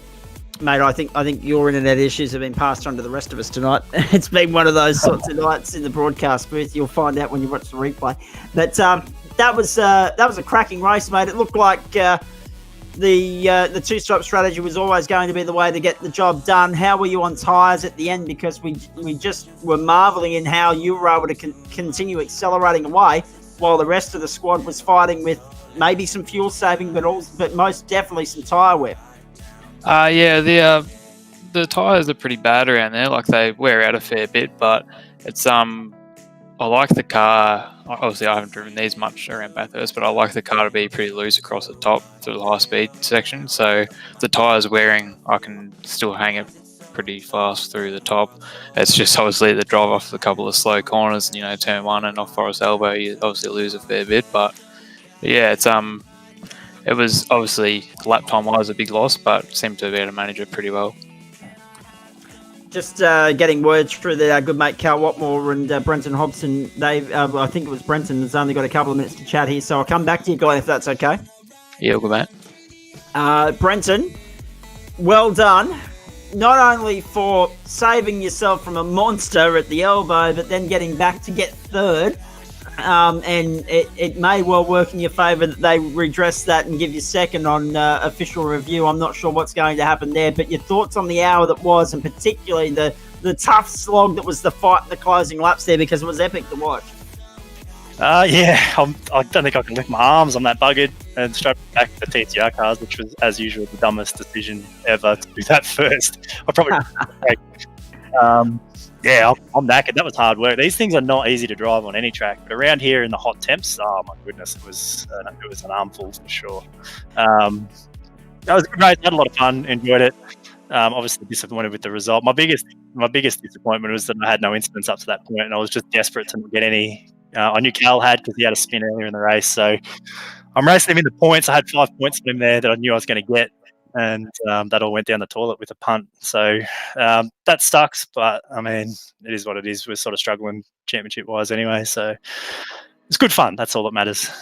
Well, yeah, exactly right. But the tyre point was very interesting. How shot were they at the back end there because of the hot surface, because of the fact that you were well into the stint? Yeah, well, we could do 9 laps on fuel, and that was a 9-lap stint, so they were pretty cool. Cal, I think, took 2 tyres at his stop and came out right with me, so he was probably in a fairly even position on tyres. I would assuming he took 2 tyres, that is, that he had 2 that were better and 2 that were worse. So I don't really know, but he just had lap speed. Him and Posy were just quick again tonight, so it was a big fat rolling roadblock. I just made sure I hit every exit off every corner to make it difficult for him to get a run into a braking zone, and that's all I could do. He sort of squared me up a little bit into turn 1 at one point and got me all out of shape. We caught it, and then I got it on that last lap. I got a bad run over the top of the mountain, and I wasn't as far in front as usual coming out of the dipper, so I sort of knew I had to cover last lap down to the dipper. Down to the elbow, because I knew that he was close enough that he would have a look, but what happened. But it was, the tyres were cooked. They were pretty hard work. They lasted about 3/4 of a lap. You get that on a hot November day in Bathurst at the best of times. Now, just quickly before you go, I know you're on a time frame here. Quickly talk to us about that epic scrap, your second of the night, your first of the night in chronological order, with Ben Snell on the TCR, because that was thrilling to watch as well. Oh yeah, that was a bit of fun.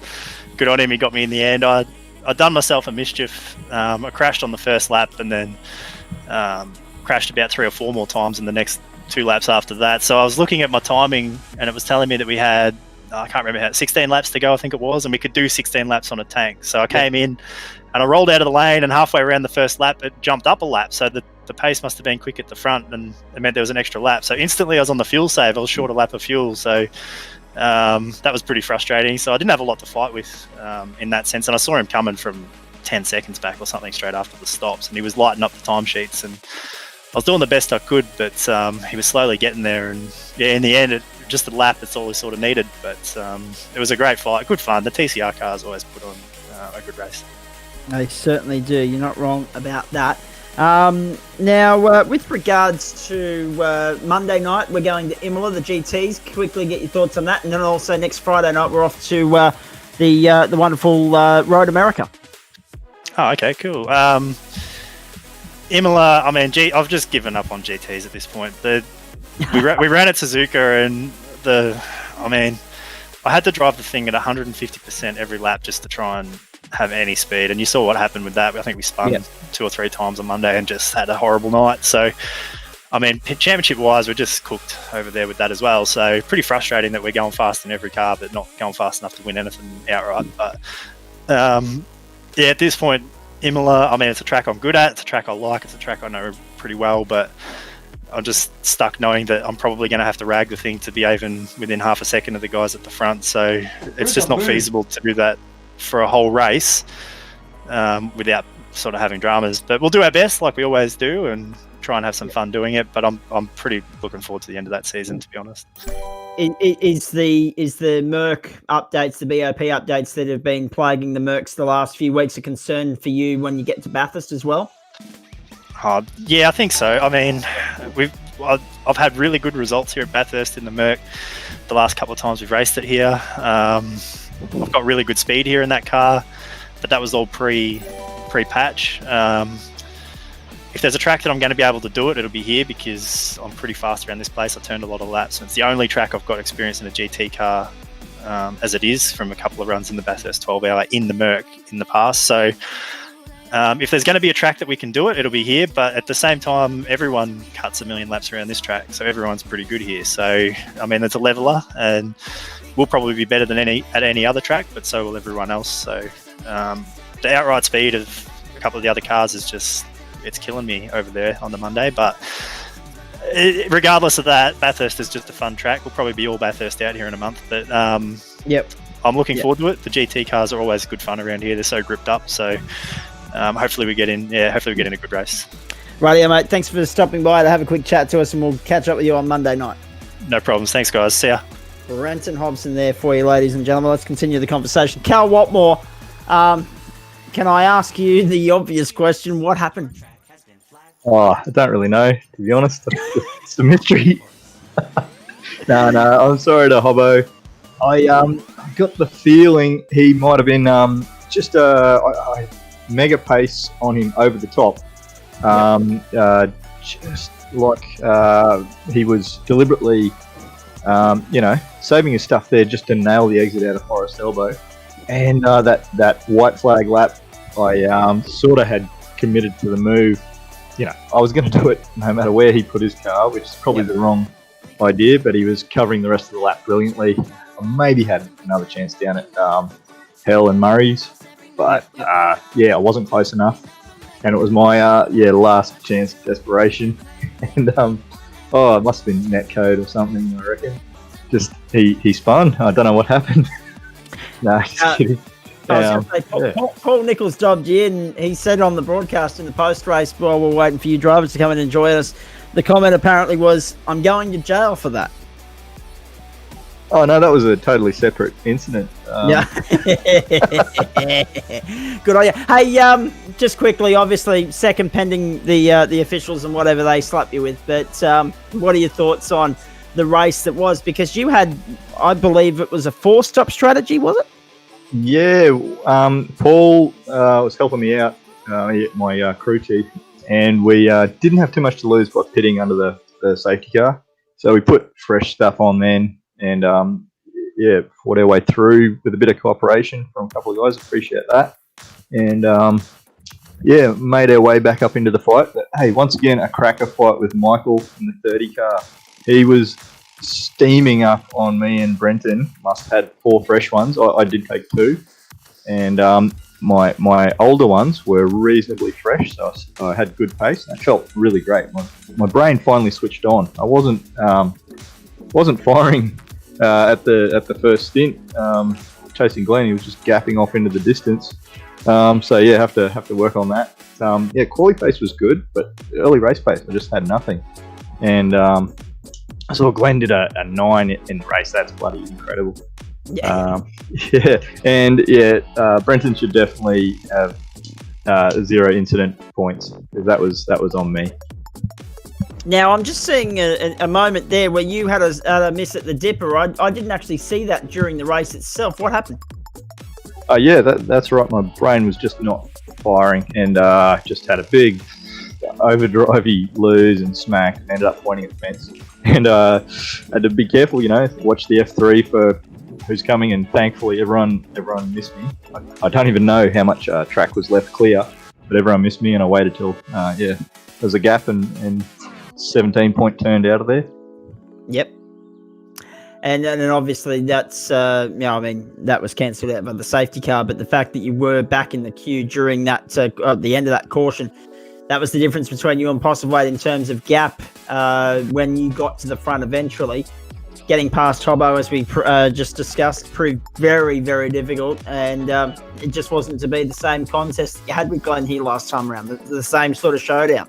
Yeah, I wish my brain had kicked into gear a lot sooner, and I could have, followed him and just hung with him a bit better. But brain took a while tonight. But yeah, it was a great fun battle with Hobbo and Shame he bloody I did that and spoiled it at the end. But it's like that around here. It's like all or nothing sometimes.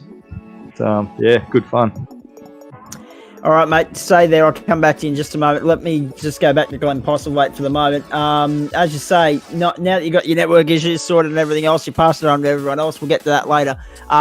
Must be nice to get the monkey off the back there, maintain the championship lead, and now look ahead to the last 2 rounds of the season, a repeat here in a fortnight, but then, of course, the other long track, Road America, next week. It's nice it's been a couple of bad weeks, so it's nice to get back on top of it and have a decent qualifying. I thought I threw my lap away at one point. I nearly binned it at the start of the lap, and then coming through the Forest Elbow, I ran a little bit wide there, but just kept it all together and did a good enough time, obviously. I'm sort of looking forward to coming back here next week. The weather this week was way hotter than what we've been running, so it was actually pretty interesting, but I quite enjoyed it. I reckon the cars feel like better. I don't know if they just grip up too much on a colder track, but obviously the pace is a bit slower and the tyre wear's a bit worse, but I don't know, they're more user friendly, I think. I was going to say, it seemed like you were the only one that adapted to it beautifully, because in that last stint you just eased away. The first stint, I was just pushing 110% the whole time with Cal behind me, just trying to pull a little bit of a gap and just see what I could do. I actually thought that I'd given him my internet issues, but then I saw he just obviously had a spin. Yep. But the middle stint sort of just tried to push on, and I actually had no incidents until my second pit stop, and I just hadn't done obviously I'd done the first pit stop, but I was behind a lapped car coming into pit lane. And then, with the free rein into pit lane, just went in way too hot and got the off track on the pit entry, which was a shame. So lost a few points there, but just keep trying to stretch it and see what we can do. Different point structure this time round as well, with the dropping the 2 worst rounds. Sure, it hasn't been a clean slate for you this year, this season, like it pretty much was last season. But still, the countback situation has you with a solid lead with 2 rounds to go. It's hard to see you losing it from here, mate. Yeah, I've been focusing on that. So I've got, I've had one, obviously the one DNF. It was DNF for last week. And then I've had the one bad round before that, I think. So I've got sort of one up my sleeve, and then I've got pretty good points for the rest of the season. So I know I can probably have another DNF and still be pretty close with it. So it's good. At least I know I can keep pushing and just see what we can do. I'm a bit worried there. My colleague, for those of you drivers that aren't aware, my colleague Mark Jones is sitting here alongside me in the booth at the moment, first time for the season. But I'm a bit concerned when I'm hearing a driver say, I'm not too worried, I've got one up my sleeve. If I have to have a DNF, I've got one up my sleeve. That's because of the netcode issues that Glenn's been plagued with over the last few weeks. Mate, well done again. Tremendous performance. I'll come back to you if you're still there in a few minutes' time. Let me go to Jackson Rayhana first up. And actually, before I come to you, Jackson, I'm going to go to Michael Schreier. Michael, boy, oh boy, 2 weeks in a row you've been in the thick of the action. That contest there in the closing stages, you had the best seat in the house. Mate, that was probably one of the best races I've had in a long time. Another great race with Cal and my teammate Brenton. Yeah, that was just fantastic. I honestly wasn't running my relative, so when I seen Brenton in the wall, I'm going, yes, I've got third. And I thought I'd take a stab at second, and I muffed that. And what do you know? Brenton comes up the inside. I thought he was in the wall. So Yep. what a Well, we all thought he was in the wall as well, but then, as you say, that last lap, that last sector, he just pulled out the demons and went bang. Much to your dismay, of course, just because we thought you were going to end up on the podium there again, but it wasn't to be. In terms of the racing, though, mate, how do you rate your performance, your night, given that it is a fourth place finish? rated up there. It feels like a podium. Like when you're racing with those guys up the front, door to door, it's just fantastic. You rarely do you see cars going too wide around this track. So no, it's a credit to the guys we race with, and it's just great fun. Indeed. I got some breaking news from the world of Formula One for you, ladies and gentlemen. If you're watching at home on Dual Drift Esports, you might not have got the alert that we just got. Formula One's going to use the high-speed outer circuit in Bahrain for one of the Grand Prix. So they'll use the full Grand Prix circuit, and then they'll use the outer circuit. I was thinking they might have gone the longer circuit, the endurance layout, but they're going to go the shorter outer circuit, which means it's all about horsepower and a little bit of technicality in turn 1, 2, and 3. So that's going to be very interesting in early December or late November, whichever one they decide to run with. Michael, just looking ahead to the next couple of races, we've got Road America, we've got Bathurst again. You'd have to take some confidence out of the last 2 weeks going into those. Speed's been good, and Road America's pretty long track and pretty tough track as well. So, no, looking forward to that. And then if we're coming back to Bathurst, we're all doing pretty well there at the minute. So it's going to be another crack over race. Indeed it is, and it's a good thing it's not back-to-back, because it just means that you've got a little bit of time to hone some skills and work on some little things that you might not have been happy with tonight over the course of the next fortnight, whilst also focusing on Road America. Michael, stay there a moment. If I can, I'll come back to you. Jackson Rayhana, how would you sum up your night, mate? You were in there with, a long way back from Dennis Gatherick, who was a surprise entrant tonight. So 6th in the end. Is that a fair result for you? Yeah, absolutely, mate. Look, coming out of that first race, brain's a bit frazzled. It's like, I've had a bit of a shocker there. So being able to reset, I guess, that quickly, it's a challenge. And definitely jumping into, it's a completely different car. You go from a low horsepower, high aero, pretty good tyre, front wheel drive touring car to, 800 horsepower, not very good tyres, very heavy, NASCAR kind of thing. So the jump's always going to be pretty big, but, that's part of the challenge, and that's why I like it. Just the mental game of being able to, put the last race behind, and I didn't really make any major mistakes throughout that whole race, and Nick was piling on the pressure there at the end, but managed to crawl home in 6th. Indeed, you did. Just keeping an eye on things here at the moment. We've lost Paul Nichols out of our chat server, so hopefully he'll come back in. Thanks to Michael Schreier. I know he has to go, but we'll catch up with him again next week. Very nicely done tonight. Nick, what is it about you and Jackson of late? Everywhere you go racing, you seem to be nose to tail or not far off, and again, that was the case tonight. Good fight back from you after the early race carnage to come back and finish 7th. Only a second off old mate there. Well, old mate's driving really well at the moment. Yep. My race, in summary, was lap 1 terrible, lap 2 nail biting, and then to the pit stop, really, really pushing hard because I didn't want to go a lap down, even though we do get the wave around. It's just too much inconvenience, and it screws my calculations up for fuel. Yep. But my left side tyres did all 26 laps because I, once again, wanting to get track position, so I just kept changing rights. It was an interesting race at the start. Lots of swear words were said off microphone. Don't elaborate on that. That's I got involved in a accident at the cutting. Was the first one. The cutting. Yeah. Was it car 151 hit the wall, bounced back and hit car 51, which then trapped me against the wall, so I had to back out of that, get going. And then on my way back to the pits, car 300 had spun and didn't bother holding the brakes, and then he plucked first gear and then took another guy out. So wasn't happy with that. No, we did note that there was a disqualification handed out during the course of the evening, and we don't often get that in the Gentlemen's Sim Racing Club. But no, nice fight back, mate. Obviously, difficult race for everybody, but you started 10th, finished 7th, so it's a pass mark all the same. I know you don't get your bonus points with your incidents, but it is what it is, I guess. Well, it was finally good that the safety car to actually see other cars. Prior to that, I had not seen any cars from lap 2 onwards. So I was just hanging out, waiting for that safety car. Finally came. I was like, right, okay, now I just got to catch the end of the crocodile, end of the snake, and then finally I got to race some people.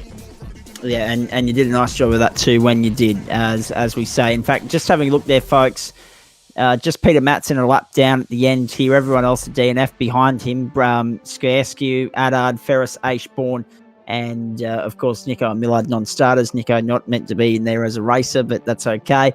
Postlethwaite from Watmore, Hobson, Schreier, Gaderick, Rayhana, Nick, Adam Lavis, Josh Thomas, then Tim Weir, Connor Brown, the 11 that finished on the lead lap there, and as we say, Tim Weir, the last car in the top 10. Carl Watmore, as I said there a moment ago, Mark Jones is sitting here alongside me. He said that you guys were chatting earlier in the day, so I'm going to throw the microphone to him if he's got a question that he might want to throw your way. Hey, Mark. Thank you, Zach. Quite unexpected. I didn't really have anything other than completely unprepared off the. How's this? You're in off season, of course, with the speedway stuff at the moment. When's that season kick back up again?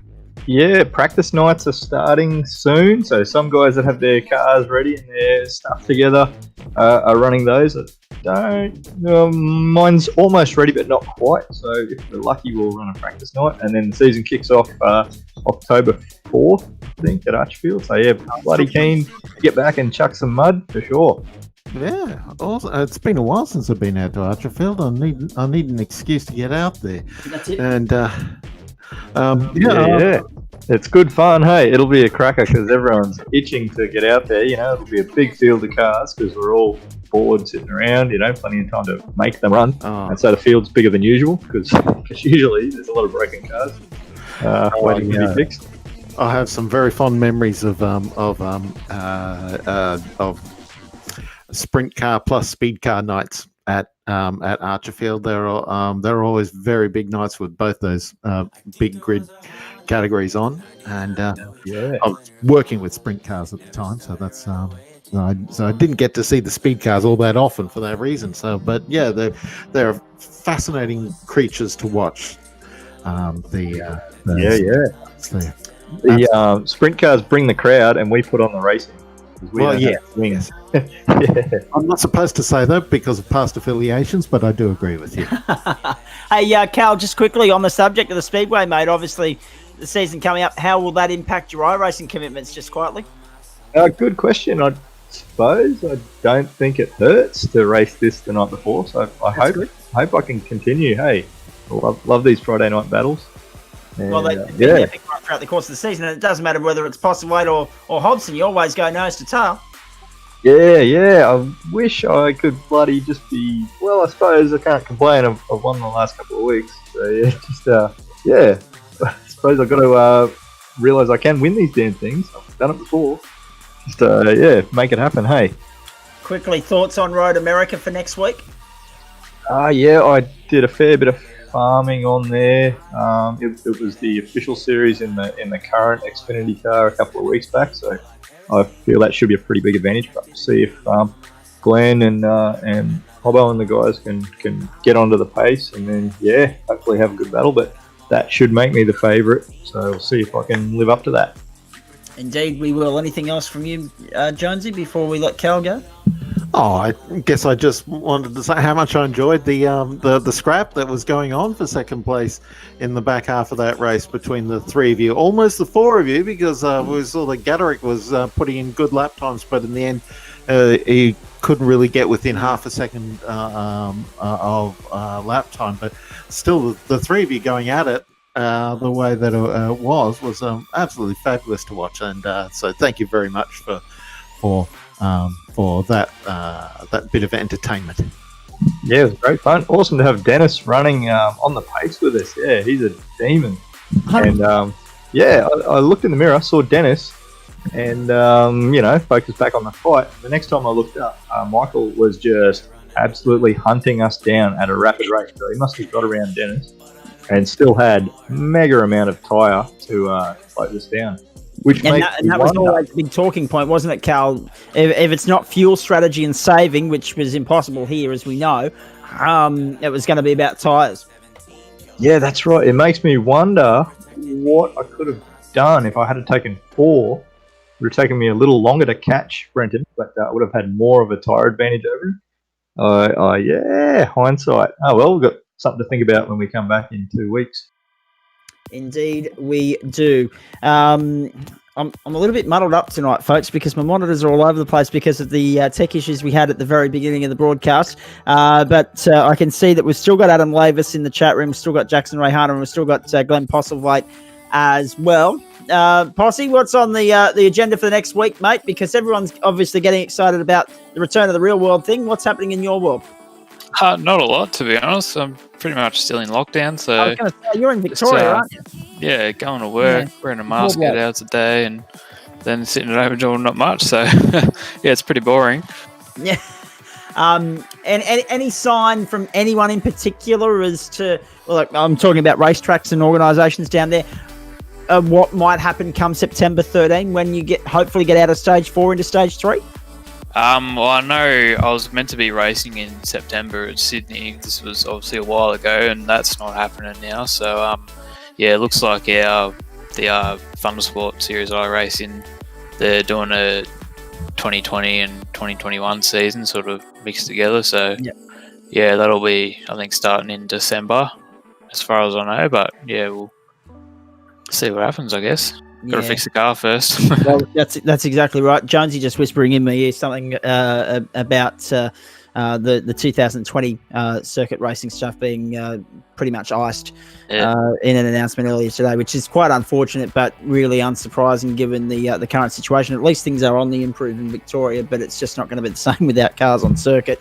So iRacing's been a really good escape for you this year, Glenn. Yeah, it has been. You sort of I enjoy racing a fair bit, but I tend to get over it a bit if I'm on it too much. So try to pace myself, and I've just moved in my own house sort of the last couple of months, so it's been a bit of an interesting setup, and just trying to save a bit of money. And the race car's kind of gone on the back burner, so it's probably been a saving grace, to be honest, not getting to do much racing, because it lets me save up and I can pile a little bit more into it and actually make it a bit quicker for once instead of just patching things up. Yeah, exactly right, mate. Very nicely done. Adam Lavis is still on mute there, but I do believe he's updated the championship standings for us, so we'll get to them in just a moment. Jackson Rayhana, you've got a busy week ahead because next Friday night for the first time we have separate circuits on Friday night. We've got production cars at Oran Park and stock cars at Road America. Love Oran Park, so looking forward to that. Road America, last time we were there I had a pretty good night too, so obviously completely different beasts, these things, but we'll hook in, see how we go. And Oran Park, love it, as long as I can stay out of trouble and not have a spin on my own regard in the production cars, then hopefully I'll be able to do well there. It's just a track that really I've got the gist of. Indeed it does. And your initial thoughts on obviously the up and comers, because we're heading to Watkins Glen there, I believe. Up and comers in the Skippies. So but for those who don't know, Skippies are a bit like Formula Ford, Formula V kind of Formula V kind of thing. They've got dinner plates on the front and back, so made a little bit of aero, but I don't know if I'll be able to run away with it too much on Wednesday night, because unless I can escape that draft. But that draft will be super powerful, and especially at a place like at Watkins Glen Cup layout. That's the other interesting thing is we're using the Cup layout and not the dog leg. Correct, and I think the dog leg will be for TCR GT4. Is that right? And the skip barbers on the small layout. Is that? Yeah. Yes, I believe so. Dogleg layout, yeah, not a huge fan of, but either way, we'll again have a go. I think I'm still 4th in that championship, so still can. I think I'm fighting Nick for the 3rd in the championship, so it'll be good if we can get in there and have a crack. But yeah, up and comers. Hoping we can have a fun end to the season, and also got V8s at Bathurst as well. I think Hobbo was right when we. You'll be Bathurst out by the end. Yeah, we'll be Bathurst out by the end of the month, and also we've got the 1000 enduro as well. And yeah. Yeah, the end of next month as part of the Saturday night series. Yeah, exactly. Yes, exactly. So yeah, I think Hobbo will be right. We'll be Bathursted out by then. I think we all will be actually. Stay there, mate. I'll come back to you in just a moment. I'm a little bit drained for questions tonight, so I'll start to wrap this up with Nick in just a moment. But Brenton Hobson 259 leads Michael Schreier 241, Adam Lavis 215, Nick on 212, Brendan Whitaker on 205, then Jackson Rayhana on 202. 181 for Trent Lavis, 176 for Tim Weir, and 167 for Chris Whitaker. Sorry, my apologies. I've said Brenton Hobson first, but my screen was out of sync. Let me restart that, shall I? 319, that sounds better for Glenn Postlewaite. 265 for Carl Watmore, 1st and 2nd. So the margin is extended yet again, 54 points now in favour of Glenn. 259 for Hobson, so he's closing the gap to Watmore. 241 to Michael Schreier, 215 to Adam Lavis, then 212 for Nick, 205 for Brendan, 202 for Jackson, 8th. 9th is Trent Lavis, who wasn't on the grid tonight, 181. 10th is Tim Weir on 176. 11th is Chris Whitaker on 167. Of course, no Lavis, no Whitaker tonight, which is why the post-race show just runs that little bit shorter, because we don't get into the gutter where we normally do when those two come into the house. It's always good fun, though. As far as the production cars are concerned, let me make sure I've got first up first. Yep, Matty Stratford, 292. Had a quiet night tonight. Simon Ferris, 276. Rick Vincent, 259. 243 for Michael Hammond, who missed the race tonight, of course. 238 for Jackson Rayhana. 204 for Brenton Hobson. Then Nick on 183, 174 for Tony DeRossi, 163 for Paul Nichols, and 162 for Grant Gill, making up the top 10. So Nico's finally got himself into the top 10. He'll be stoked with that. And looking forward to what's to come next weekend, or next week in sim racing terms anyway. So that'll be a lot of fun. As far as everything else is concerned, let's start to wrap things up here, because Nick, I don't know how you feel about that, but from my standpoint, it took a little while to warm up that race, but once it did, it was really the fight between 2nd, 3rd, and 4th that had our attention. Yeah, well, entertainment package. I mean, yeah, okay, the start of the race, I couldn't hear you, but I'm assuming it was quite exciting. But once the safety car comes out, and that's what it's there for, calm the farm and get going from there. And I think Jackson said it took him a couple of laps before he got warmed up, and it did for me too, because I had to fight back. So yeah, I mean, I was monitoring the front lot. They were only separated by like a second for the 2nd, 3rd, and 4th. So I was just pushing hard to see if we could get to them. At least if someone had mucked up, we could capitalize. But very exciting stuff. Looking forward to next week. Road America should be good for these cars. Yep, absolutely. And that'll only leave us with one more round in the championship, so bring it on. Indeed, second last round next week. In fact, across all our broadcast series as well, and then on all roads back to Mount Panorama for 3 consecutive race meetings, Monday, Wednesday, Friday of the week after. So you're going to get plenty of Bathurst over the next fortnight, ladies and gentlemen. There is no doubt about that. If you were to award a driver of the night, Nick, across the 2 races?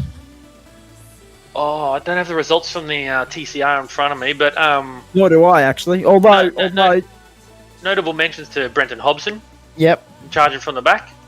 And there was somebody else, I can't remember their name off the top of my head. Yeah, finished 3rd, did he not? Believe so, don't quote me. In this race, the last race here, look, notable mention to Adam there, getting a donut next to his name, another 5 points, jumps me in the championship, bugger. Yes. But, 3 points, yeah. My guy is Dennis Gadderick for just jumping in cold turkey, and then putting it in there. And what did he qualify? Qualified 4th, finished 5th.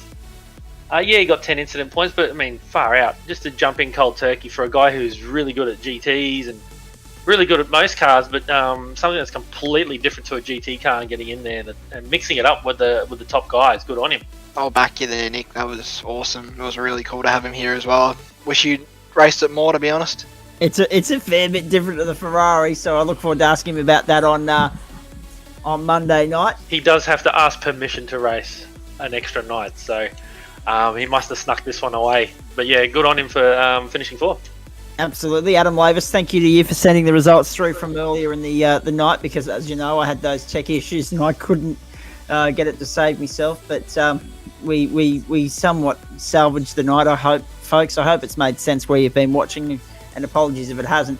Lockie Dalton was who we were trying to think of in the TCR race there earlier. So it was Richard Hunter from Simon Ferris, Lockie Dalton, Rick Vincent, and Ben Snell, the top 5, with Brenton Hobson 6th. That cracking scrap for 5th and 6th. That was fantastic. Aaron Gray, Jackson Rayhana, Ren Jared Daly, and Josh Thomas, the top 10 there. And Lockie Dalton was the one that we were trying to think of there after starting from position number 10, making his way up to 3rd. There were other big movers, but as you say, the incident count, he ended up with 2 in the end, but he had a duck egg for much of that race. So, now, a good night all out. Obviously, probably not as exciting as last week, but 2 completely different circuits, 2 completely different sized fields, so many different circumstances, including not least hot track conditions. It really made it through the cat amongst the pigeons tonight, Nick. That was the idea. Try something different. Yeah, we may have a small field, but it's a very good quality field, and there's a couple of guys I want to give a shout out to that are giving it a crack. We got Connor Brown, who's really, really, really enthusiastic. You got Timothy Weir, Josh Thomas, all giving a good red hot go. Pete Matson and Brad, I can't say your surname, I apologise. They're all giving it a red hot go. Yeah, they've still got a lot to learn, but they're still giving it a crack, and they know this track. So thank you to them as well. All right, and I think we'll wrap it up there, right? It's just gone 10 o'clock. That's probably a good idea. Gentlemen, thank you very much. Very nicely done. Unfortunately, we don't have Paul Nichols for final comments. He's already nicked off. He's taken an early mark, but that's okay. He's probably on his 2nd or 3rd wine by now, so I hope he enjoys that. Nick, Monday night, Imola, should be good. Should be good. A couple drag strips, a couple chicanes, a bit of uphill, a bit of downhill. Should be good. Can you put some weight in that Ford? Bloody, it was too fast on Monday night. Maybe I'm just driving better. I will let you gentlemen continue that conversation off air, and I look forward to joining you. On behalf of the entire broadcast team here for Do It Drift Esports and the Gentleman Sim Racing Club, thank you so much for your company tonight. A reminder, if you want to come and be involved and get involved and be part of all the action here, simply find the Gentleman Sim Racing Club Incorporated page on Facebook. Join the group. You have to be an iRacing aficionado to get in there and join the boys and get involved in all the fun here. Sign up, be a part of the member drive that we're part of at the moment, and get involved in what we're broadcasting here on a Monday, Wednesday, and Friday night. Rob, I do believe we're going to be live, courtesy of Adam Lavis on Wednesday night. Is that correct? Yes, that's correct for the next 2 weeks. Okay, Adam Lavis, you're in the hot seat, son. Good luck. Well, I guess I'll be doing my best. Yeah, exactly right. And thanks for dropping in there at the last minute and helping us out with the results and the championship standings as well. Looking ahead for you, a huge thanks to Central Coast Subaru, LJ Hooker Gaindar, Oculair, and Flash Graphics for their support of the Gentleman Sim Racing Club. And to you for your continued support. We look forward to your company next week. It's Imola on Monday night for the penultimate round of the GT Series. On Wednesday night, it's Watkins Glen for the penultimate round of the up-and-comers into the TCR and GT4 Series. And then on Friday night, it's a double-header in completely different parts of the world. We start in the Southern Hemisphere at Oran Park with the Mazda MX-5s, the Global Mazdas, in the penultimate round of the Production Car Series, and then we head to Road America for the penultimate round of the Stock Car Series. Again, apologies. We've been plagued by technical errors over the last couple of weeks. Tonight it was my turn, but thankfully we got it all sorted easy enough, and we got to the end of the broadcast in one piece. I think we'll find out when people go back and watch the replay. Thanks for your company. On behalf of Jonesy, it was great to have the voice of Queensland Motorsport here alongside me for a little bit tonight. On behalf of Nico, Also, Paul and Rob as well. Thanks so much for your company, and we hope you've enjoyed our coverage. We look forward to your company again Monday night. Have a great weekend, everybody. Good luck to all of you racing on the real world tracks over the course of the weekend, not least, of course, here in Townsville, in Queensland, where Townsville, Morgan Park, and Queensland Raceway are all in action, which is really good to see, a sign that hopefully the other side of this COVID crisis isn't too far away. So again, on behalf of Jonesy, Nick, Paul, Rob, the entire team here, I'm Zach Caban, bidding you a very good night, and we'll see you next time round on Do Adrift Esports.